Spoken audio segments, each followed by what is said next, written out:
ನಿರ್ವಾಹಕರು ಕಾರ್ಯಕ್ರಮವನ್ನು ನಡೆಸಿದ್ದಾರೆ. ಅದೇ ರೀತಿ ವೇದಮೂರ್ತಿ ಮಂಜುನಾಥ ಭಟ್ರವರು, ಮೊಟ್ಟೆಗದ್ದೆ ಮಂಜುನಾಥ ಭಟ್ರವರು ಅದ್ಭುತವಾಗಿ ಪಾರಾಯಣವನ್ನು ಪಠಿಸಿದ್ದಾರೆ. ಇಲ್ಲಿರುವ ಭಕ್ತ ಮಹಾಶಯರು ಬಹಳಷ್ಟು ಜನ ಬಂದು ಅದನ್ನ ಕೇಳಿ ಪುನೀತರಾಗಿದ್ದಾರೆ. ಬಂದಂತ ಎಲ್ಲರನ್ನು ಮನೆಯ ಯಜಮಾನರ ಪರವಾಗಿ ಹೃತ್ಪೂರ್ವಕವಾಗಿ ಸ್ವಾಗತ ಮಾಡ್ತೇನೆ. ಹಾಗಾಗಿ ನಾನು ಮತ್ತೂ ಹೆಚ್ಚಿಗೆ ಮಾತಾಡೋದಿಲ್ಲ. ಪಾಪ ದಾಸರು ಬಂದು ಕೂತ್ಕೊಂಡಿದ್ದಾರೆ. ಅವರು ಈಗ ಇದೊಂದು ಧಾರ್ಮಿಕ ಕಾರ್ಯಕ್ರಮ. ಈ ಧಾರ್ಮಿಕ ಕಾರ್ಯಕ್ರಮದ ಬಗ್ಗೆ, ಧರ್ಮದ ವಿಷಯದ ಬಗ್ಗೆ ಅವರು ಚಿಂತನೆ ಮಾಡಲಿದ್ದಾರೆ. ಅದಕ್ಕಾಗಿ ಈ ಮುಂದಿನ ವೇದಿಕೆಯನ್ನ ಅವರು ಬಳಸಿಕೊಳ್ಳಲಿದ್ದಾರೆ. ಹಿರಣ್ಯಗರ್ಭಾದಾರ್ಧಂ ಶೇಷ ವ್ಯಾಸಾದಿ ಮಧ್ಯಮಾಂ ಸ್ವಾಮಿ ಶ್ರೀಧರ ಅಚ್ಯುತ ಪಾದಾಂತಾಂ ವಂದೇ ಗುರು ಪರಂಪರಾಂ. ಶ್ರುತಿ ಸ್ಮೃತಿ ಪುರಾಣಾನಾಂ ಆಲಯಂ ಕರುಣಾಲಯಂ ನಮಾಮಿ ಭಗವತ್ಪಾದ ಶಂಕರಂ ಲೋಕಶಂಕರಂ. ಯೋ ಅಂತಃ ಪ್ರವಿಶ್ಯ ಮಮ ವಾಚಮಿಮಾಂ ಪ್ರಸುಪ್ತಾಂ ಸಂಜೀವ ಅತ್ಯ ಅಖಿಲ ಶಕ್ತಿಧರಸ್ವಧಾಮ್ನಾಂ ಅನ್ಯಾಶ್ಚ ಹಸ್ತಚರಣಶ್ರವಣಸ್ವಗಾದೀನ್ ಪ್ರಾಣಾನ್ ನಮೋ ಭಗವತೆ ಪುರುಷಾಯ ತುಭ್ಯಂ. ನಮಃ ಶ್ರೀಪಾದರಾಜಾಯ ನಮಸ್ತೆ ವ್ಯಾಸಯೋಗಿನೇ ನಮಃ ಪುರಂದರಾಯಾಯ ವಿಜಯಾಯಾಯತೆ ನಮಃ. ಮಾನವ ಜನ್ಮ ದೊಡ್ಡದು, ಇದ ಹಾನಿ ಮಾಡಲು ಬೇಡಿ ಹುಚ್ಚಪ್ಪಗಳಿದ. 4,75,000 ಕೃತಿಗಳು ರಚನೆ ಮಾಡಿದ ಶ್ರೀ ಪುರಂದರದಾಸರು ತನ್ನ ದಾಸ ವಾಂಗ್ಮಯದಲ್ಲಿ ಹೇಳ್ತಾರೆ, ಮಾನವ ಜನ್ಮ ದೊಡ್ಡದು, ಇದ ಹಾನಿ ಮಾಡಲು ಬೇಡಿ ಹುಚ್ಚಪ್ಪಗಳಿದ. ಕಣ್ಣು ಕೈಕಾಲು ಕಿವಿ ನಾಲಿಗೆ ಇರಲಾಗಿ ಮಣ್ಣು ಮುಕ್ಕಿ ನೀವು ಕೆಡವಿದೆ. ಹೆಣ್ಣು ಹೊನ್ನಿಗಾಗಿ ಹರಿಯ ನಾಮಾಮೃತ ಉಣ್ಣದೆ ಉಪವಾಸ ಇರುವರೆ ಕೂಡಿ ಮಾನವ ಜನ್ಮ ದೊಡ್ಡದು. ಒಂದು ಪ್ರಶ್ನೆ ಮಾಡ್ತಾರೆ, ಏನು ಕಾರಣ ಹರಿಯ ಮರೆತಿರಿ ಪ್ರಶ್ನೆ ಮಾಡ್ತಾರೆ. ಅದಕ್ಕಾಗಿ ಇಲ್ಲಿ ಮಾನವ ಜನ್ಮ ದೊಡ್ಡದು ಅಂತ ಹೇಳಿದ್ದಾರೆ, ದೇಹ ದೊಡ್ಡದು ಅಂತ ಹೇಳಲೇ ಇಲ್ಲ. ಭಾಗವತದಲ್ಲಿ ಪ್ರಹ್ಲಾದ ಗುರುಕುಲದಲ್ಲಿ ಹೇಳ್ತಾನೆ, ದುರ್ಲಭಂ ಮಾನುಷಂ ಜನ್ಮ ತದಪ್ಯ ಧ್ರುವಮರ್ಥದಂ ಕೌಮಾರಿ ಆಚರೇ ಪ್ರಾಜ್ಞಂ ಧರ್ಮಾನ್ ಭಾಗವತನಾಯ. ದುರ್ಲಭವಾದುದು ದುರ್ಬಲವಾದುದಲ್ಲ. ದುರ್ಬಲ ಬೇರೆ, ದುರ್ಲಭ ಬೇರೆ. ಜನ್ಮ ಬೇರೆ, ದೇಹ ಬೇರೆ. ಜನ್ಮ ಸಾಮೂಹಿಕ, ಆಸೆ ವೈಯಕ್ತಿಕ, ದೇಹ ವೈಯಕ್ತಿಕ. ವಾಸ್ತವವಾಗಿ ನೋಡೋಣ, ನಾವು ಇಷ್ಟೊಂದು ಜನ ಸೇರಿದ್ದೇವೆ. ಸಂಖ್ಯೆ ಕಡಿಮೆ ಇದ್ರೂ ತೊಂದರೆ ಇಲ್ಲ, ಆದರೆ ಶಂಕೆ ಇರಬಾರ್ದು, ಸಾಂಖ್ಯರಾಗಬೇಕು. ಸಾಂಖ್ಯ ಅಂದ್ರೆ ಜ್ಞಾನ. ಸಾಂಖ್ಯಾಪೇಕ್ಷಿಗಳಾಗಿದ್ದಾಗ ಮಾತ್ರ ಆ ಸಾಂಖ್ಯ ನಮಗೆ ಸಿಗ್ತದೆ. ಇದು ನಮ್ಮ ಕೊನೆಯವರಿಗೆ ಶಂಕೆನೆ. ಬೆಳವರಿಗೆ ರಾಮಾಯಣ ಕೇಳಿ ಕೊನೆಗೆ ರಾಮನಿಗೆ ಸೀತೆಗೆ ಏನು ಸಂಬಂಧ ಅಂತ ಕೇಳೋ ಪ್ರಶ್ನೆ ಬರ್ತದೆ. ಅದು ಎಲ್ಲಿ ಬರ್ತದೆ ಕೇಳಿದ್ರೆ, ಸಂಖ್ಯೆ ಇದ್ದಾಗಲ್ಲ, ಶಂಕೆ ಇದ್ದಾಗ. ಸಾಂಖ್ಯ ಜ್ಞಾನದ ಲಕ್ಷಣ. ಹಾಗೆ ಭಗವದ್ಗೀತೆಯಲ್ಲಿ ಸಾಂಖ್ಯನ ಕುರಿತು ಕೃಷ್ಣ ಮಾತಾಡ್ತಾನೆ. ಭಾಗವತದಲ್ಲೂ ಕೂಡ ಸಾಂಖ್ಯದ ಒಂದು ಅಧ್ಯಾಯ ಬರುತ್ತದೆ. ಮಾನವ ಜನ್ಮ ದೊಡ್ಡದು, ಹಾನು ದೊಡ್ಡದು ಯಾವುದರಿಂದ? ದೇಹದಿಂದ ದೊಡ್ಡದನ್ನಲ್ಲ. ಇಲ್ಲಿ ಒಬ್ಬರಿಗೆ ಒಂದೊಂದು ಆಸೆ ಇದೆ, ಅದು ವೈಯಕ್ತಿಕ ಆಸೆ. ವೈಯಕ್ತಿಕ ಆಸೆ ಮನುಷ್ಯ ಜನ್ಮದ ಗುರಿ ಅಲ್ಲ. ಮನುಷ್ಯ ಜನ್ಮದ ಗುರಿ ಆನಂದ ಪ್ರಾಪ್ತಿ. ಅದು ಹೊರಗೆ ಇರುವುದಲ್ಲ, ನಮ್ಮೊಳಗೆ ಇರುವಂತಹದ್ದು. ನೀತಿಕಾರ ಸ್ಪಷ್ಟಪಡಿಸ್ತಾನೆ, ಆಹಾರ ನಿದ್ರಾ ಭಯಮೈಥುರಂಜ ಸಾಮಾನ್ಯ ಮೇದ ಪಶುಭೀ ನರಾಣ ಧರ್ಮೋ ಹಿ ತೇಷಾಂ ಅಧಿಕ ಪ್ರಭಾವೋ ಧರ್ಮೇಣ ಹಿ ಪಶುಭೀ ಸಮಾನ. ಆಹಾರ ನಿದ್ರಾ ಭಯ ಮೈಥುನದಲ್ಲಿ ಪ್ರಾಣಿಗೂ ಮನುಷ್ಯನಿಗೂ ಯಾವುದೇ ವ್ಯತ್ಯಾಸ ಇಲ್ಲ. ಆದರೆ ಆಹಾರದ ಪ್ರಾಮಾಣಿಕವಾಗಿ ಪ್ರಾಣಿಗಳಿಗೆ ಪ್ರಕೃತಿಯಲ್ಲಿ ಎಷ್ಟು ಶುದ್ಧವಾದ ಆಹಾರ ಸಿಗುತ್ತದೆಯೋ ನಮಗೆ ಸಿಗುತ್ತದೆಯೋ? ಇಲ್ಲವೇ ಇಲ್ಲ. ಶುದ್ಧವಾದ ಜಲ ಎಂಬುದಾಗಿ ನಾವು ತಂದು ಶಿವನಿಗೆ ಅಭಿಷೇಕ ಮಾಡ್ತೇವೆ. ಆ ನೀರನ್ನು ತರುವ ಮೊದಲೇ ನೀರಿನಲ್ಲಿದ್ದಂತಹ ಕಪ್ಪೆಗಳು, ಮೀನುಗಳು ಅದರಿಗೆ ಎಂಜಿಲು ಮಾಡಿರ್ತಾರೆ. ನಮ್ಮ ದೃಷ್ಟಿಯಲ್ಲಿ ಶುದ್ಧತೆ ಅದರ ಬಹಳ ಮುಡಿಯಿಂದ ತಂದಿರ್ತೇವೆ. ಆ ಮುಡಿ ಹೇಗಿತ್ತು ಅಂತ ಕೇಳಿದ್ರೆ, ಆ ಮುಡಿ ಉಟ್ಟ ಮೇಲೆ ನಮ್ಗೆ ಸಿಟ್ಟು ಬರೋದು, ಇನ್ನೊಬ್ರಿಗೆ ಬೈಕೊಳುತ್ತೆ, ಆ ನೀರು ಎತ್ಕೊಂಡು ಬರೋದು, ಅಲ್ಲಿ ಶುರು ನಮ್ಮ ಮುಡಿ. ಆ ನೀರು ತರುವ ಮೊದಲೇ ಕಪ್ಪೆಗಳು, ಮೀನುಗಳು ಅದನ್ನು ಎಂಜಿಲು ಮಾಡಿರ್ತವೆ, ಅದರ ದೇವರಿಗೆ ಅಭಿಷೇಕ ಮಾಡ್ತೇವೆ. ಶುದ್ಧವಾದ ನೀರು ನಮ್ಮ ದೃಷ್ಟಿಯಲ್ಲಿ. ಆದರೆ ಭಗವಂತನ ಸೃಷ್ಟಿಯಲ್ಲಿ ಅದು ಮೀನು, ಕಪ್ಪೆಗಳ ಎಂಜಿಲು. ಶುದ್ಧವಾದ ಹಾಲು ಎಂಬುದಕ್ಕೆ ದೇವರಿಗೆ ಅಭಿಷೇಕ ಮಾಡ್ತೇವೆ. ಹಸು ಹಾಲು ಕೊಡಬೇಕಾದ್ರೆ ಕರು ಕೆಚ್ಚಿ ಬಾಯಿ ಹಾಕಬೇಕು, ಇಲ್ಲ ಹಾಲು ಕೊಡುವುದಿಲ್ಲ. ಶುದ್ಧವಾದ ಪುಷ್ಪ ಎಂಬುದಾಗಿ ದೇವರಿಗೆ ಇದನ್ನು ಮಾಲೆ ಮಾಡಿ ಹಾಕ್ತೇವೆ. ಆ ಹೂವು ಅರಳುವ ಮೊದಲೇ ದುಂಬಿ ಬಂದು ಎಂಜಿಲು ಮಾಡಿರ್ತದೆ. ಇಷ್ಟೆಲ್ಲ ಎಂಜಿಲು ನಾವು ಗೊತ್ತಿದ್ರು ಪೋಸ್ಟ್ ಆಫೀಸ್ ಸ್ಟಾಂಪ್ ಕೇಳಿದ್ರೆ ಪೋಸ್ಟ್ ಮಾಸ್ಟರ್ ಎಂಜಿಲು ಹಚ್ಚಿ ಕೊಡೋದು. ಶುದ್ಧತೆ ಇದೆಯಾ? ಆಹಾರದಲ್ಲಿ ಶುದ್ಧತೆ ಇಲ್ಲ. ಇನ್ನು ನಿದ್ರಾ, ಯಾವುದೇ ಪ್ರಾಣಿಗೆ ಯಾವ್ದು ಮನೆ ಕಟ್ಟಿಕೊಟ್ಟಿಲ್ಲ. ನೀವು ಬ್ರೇಕಿಂಗ್ ನ್ಯೂಸ್ ಎಲ್ಲ ಕೇಳಿರಬಹುದು. ಮಂಚದಿಂದ ನಿದ್ರೆಗಳಲ್ಲಿ ಬಿದ್ದು ಕೈಕಾಲು ಮುರಿದುಕೊಂಡ ಮುದುಕರ ಕತೆ ಕೇಳಿರಬಹುದು. ಇತಿಹಾಸ ಪುಟದಲ್ಲಿ ಇವತ್ತಿನವರೆಗೆ ಯಾವುದೇ ಮಂಗ ಮರದ ಮೇಲೆ ಮಕ್ಕಳ ಹಡೆದು ಕೂಡ, ಜನ್ಮ ಕೊಟ್ಟರು ಕೂಡ ಮಂಗನ ಮರಿ ಕೆಳಗೆ ಬಿದ್ದಿದ್ದ ಹಾಗೆ ಇಲ್ಲ, ಮನೆ ಕಟ್ಟಿಕೊಟ್ಟಿಲ್ಲ. ಹಾಗೆ ಮನುಷ್ಯ ಅದರಲ್ಲೂ ವಂಚಿತ. ಈ ನಿದ್ರೆ, ಎತ್ತರದ ಮನೆ, ಮೆತ್ತಗಿನ ಹಾಸಿಗೆ, ತಂಗಾಳಿ ತನ್ನಡೆಗೆ ಬರುವಂತಹ ವ್ಯವಸ್ಥೆ, ಇಷ್ಟೆಲ್ಲ ಇದ್ದು ನಿದ್ರೆ ಬರಬೇಕಾದ್ರೆ ಡಾಕ್ಟರ್ ಕೊಟ್ಟು ಗುಳಿಗೆ ನುಂಗಬೇಕಾಗ್ತದೆ. ನಿದ್ರೆಯಲ್ಲೂ ಮನುಷ್ಯ ವಂಚಿತ. ಇನ್ನು ಪ್ರಾಮಾಣಿಕತೆಗೆ ನಾಯಿ ಒಂದು ಅತ್ಯುತ್ತಮವಾದ ಉದಾಹರಣೆ. ಮನುಷ್ಯ ಪ್ರಾಮಾಣಿಕತೆ ಉಂಟ? ಮೇಲುನೋಟಕ್ಕೆ ನಾವು ಮಾತ್ರ ಪ್ರಾಮಾಣಿಕರು, ಒಳಗೆಲ್ಲ ನಾವು ಆತ್ಮವಂಚಕರೇ, ನನ್ನನ್ನು ಸೇರಿಸಿ ಹೇಳೋದು. ನಾವೆಲ್ಲ ಮೇಲ್ನೋಟಕ್ಕೆ ಮಾತ್ರ ಅಧ್ಯಾತ್ಮವಾದಿಗಳಾಗಿದ್ದೇವೆ. ಕನಕದಾಸರು ಒಂದು ಹಾಡಲ್ಲಿ ಹೇಳ್ತಾರೆ, ಎಲ್ಲಿ ನೋಡಿದರಲ್ಲಿ ರಾಮ, ಬಲ್ಲ ಜಾಣರ ದೇಹದಲ್ಲಿ ನೋಡಣ್ಣ. ಕಣ್ಣೆ ಕಾಮನ ಬೀಜ, ಒಳಗಣ್ಣಲ್ಲಿ ನೋಡು ನೀ ಮೋಕ್ಷ ಸಾಮ್ರಾಜ್ಯ. ಕಿವಿಯೇ ಕರ್ಣಕ್ಕೆ ದ್ವಾರ, ಒಳಗಿವಿಯಲ್ಲಿ ಸವಿಯ ನೀ ಮೋಕ್ಷದ ಸಾರ. ಮೂಗೇ ಶ್ವಾಸ ನಿಶ್ವಾಸ, ಒಳ ಮೂಗಲಿ ನೋಡು ನೀ ಯೋಗ ಸನ್ಯಾಸ. ಮೂಗನಾದರೆ ಇನ್ನೂ ವಿಶೇಷ. ಭಗವಂತನ ಹುಡುಕುವುದು ಅಧ್ಯಾತ್ಮ ಅಲ್ಲ, ಭಗವಂತನ ತಿಳ್ಕೊಳ್ಳುವುದು ಅಧ್ಯಾತ್ಮ. ತಿಳ್ಕೊಳ್ಳುವುದು ಬೇರೆ, ಹುಡುಕುವುದು ಬೇರೆ. ಹುಡುಕಬೇಕಾದ್ರೆ ಭಗವಂತ ವಸ್ತು ಆಗಬೇಕು. ಭಗವಂತ ವಸ್ತು ಅಲ್ಲ. ಉಪನಿಷತ್ ಹೇಳ್ತದೆ ಏಕೋ ದೇವ ಸರ್ವಭೂತೇಶು ಕೂಡ ಕಾರ್ಯಾಧ್ಯಕ್ಷ ಸಾಕ್ಷಿಚೇತ ಕೇವಲ ನಿರ್ಗುಣಶ್ಚ. ಇದನ್ನು ಡಿ.ವಿ.ಜಿಯವರು ಅದನ್ನೇ ಆ ಶ್ಲೋಕವನ್ನೇ ಕನ್ನಡಕ್ಕೆ ಅನುವಾದ ಮಾಡ್ತಾ ಹೇಳ್ತಾರೆ. ಇಹುದೋ ಇಲ್ಲದೋ ತಿಳಿಯಗೊಡದು ಒಂದು ವಸ್ತು ನಿಜ ಮಹಿಮೆಯ ಜಗವಾಗಿ. ಇಹುದೋ ಇಲ್ಲದೋ ತಿಳಿಯಗೊಡದು ಒಂದು ವಸ್ತು ನಿಜ ಮಹಿಮೆಯ ಜಗವಾಗಿ. ಜೀವ ವೇಷದಲ್ಲಿ ವಿಹರಿಪುದು ಒಳ್ಳಿತು ನಿಷಧವಾದೊಡ, ಗಹನ ತತ್ವಕ್ಕೆ ಶರಣು ಮಂಕುತಿಮ್ಮ. ಆ ಭಗವಂತನ ತತ್ವ ಅದು ತಿಳ್ಕೊಳ್ಬೇಕಾದ್ರೆ ನಾವು ಹೊರ ನೋಡೋ ಅವಶ್ಯಕತೆ ಇಲ್ಲ, ನಾವು ಒಳಗೆ ನೋಡ್ಬೇಕು. ಒಮ್ಮೆ ದೇವಲೋಕದಲ್ಲಿ ಸಭೆ ನಡೀತು. ಅದ್ಭುತವಾದ ಶಕ್ತಿನ ಒಂದು ಕಡೆ ಇಡಬೇಕು. ಎಲ್ಲಿಡುದು? ಒಬ್ಬ ಹೇಳ್ತಾನೆ ಆಕಾಶದಲ್ಲಿ ಇಡೋಣ, ಒಬ್ಬ ಹೇಳ್ತಾನೆ ಸಮುದ್ರ ಆಳದಲ್ಲಿ ಇಡೋಣ, ಇನ್ನೊಬ್ಬ ಹೇಳ್ತಾನೆ ಭೂಮಿ ಒಳಗಿಟ್ಬಿಡೋಣ. ಆದ್ರೆ ಒಬ್ಬ ಹೇಳಿದ ಎಲ್ಲಿ ಇಡುವುದು ಬೇಡ, ಮನುಷ್ಯನ ಹೃದಯದ ಒಳಗೆ ಇಟ್ಬಿಟ್ರೆ ಆಯ್ತು, ಅವನು ಹುಡುಕ್ತಾನೆ.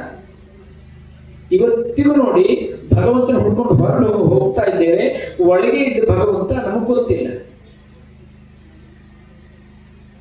ಅದನ್ನೇ ಕಬೀರ್ ಹೇಳ್ತಾರೆ, ಘುಂಗಟ್ಟು ಕಾಪಟ್ಟು ಕೋಲದೆ ಘಟಘಟ ಬಿಚ್ಚುಮೆ ರಾಮರಮಯ್ಯ ಕಟುಕ ವಚನ ಮತ್ತು ಬೋಲದೆ.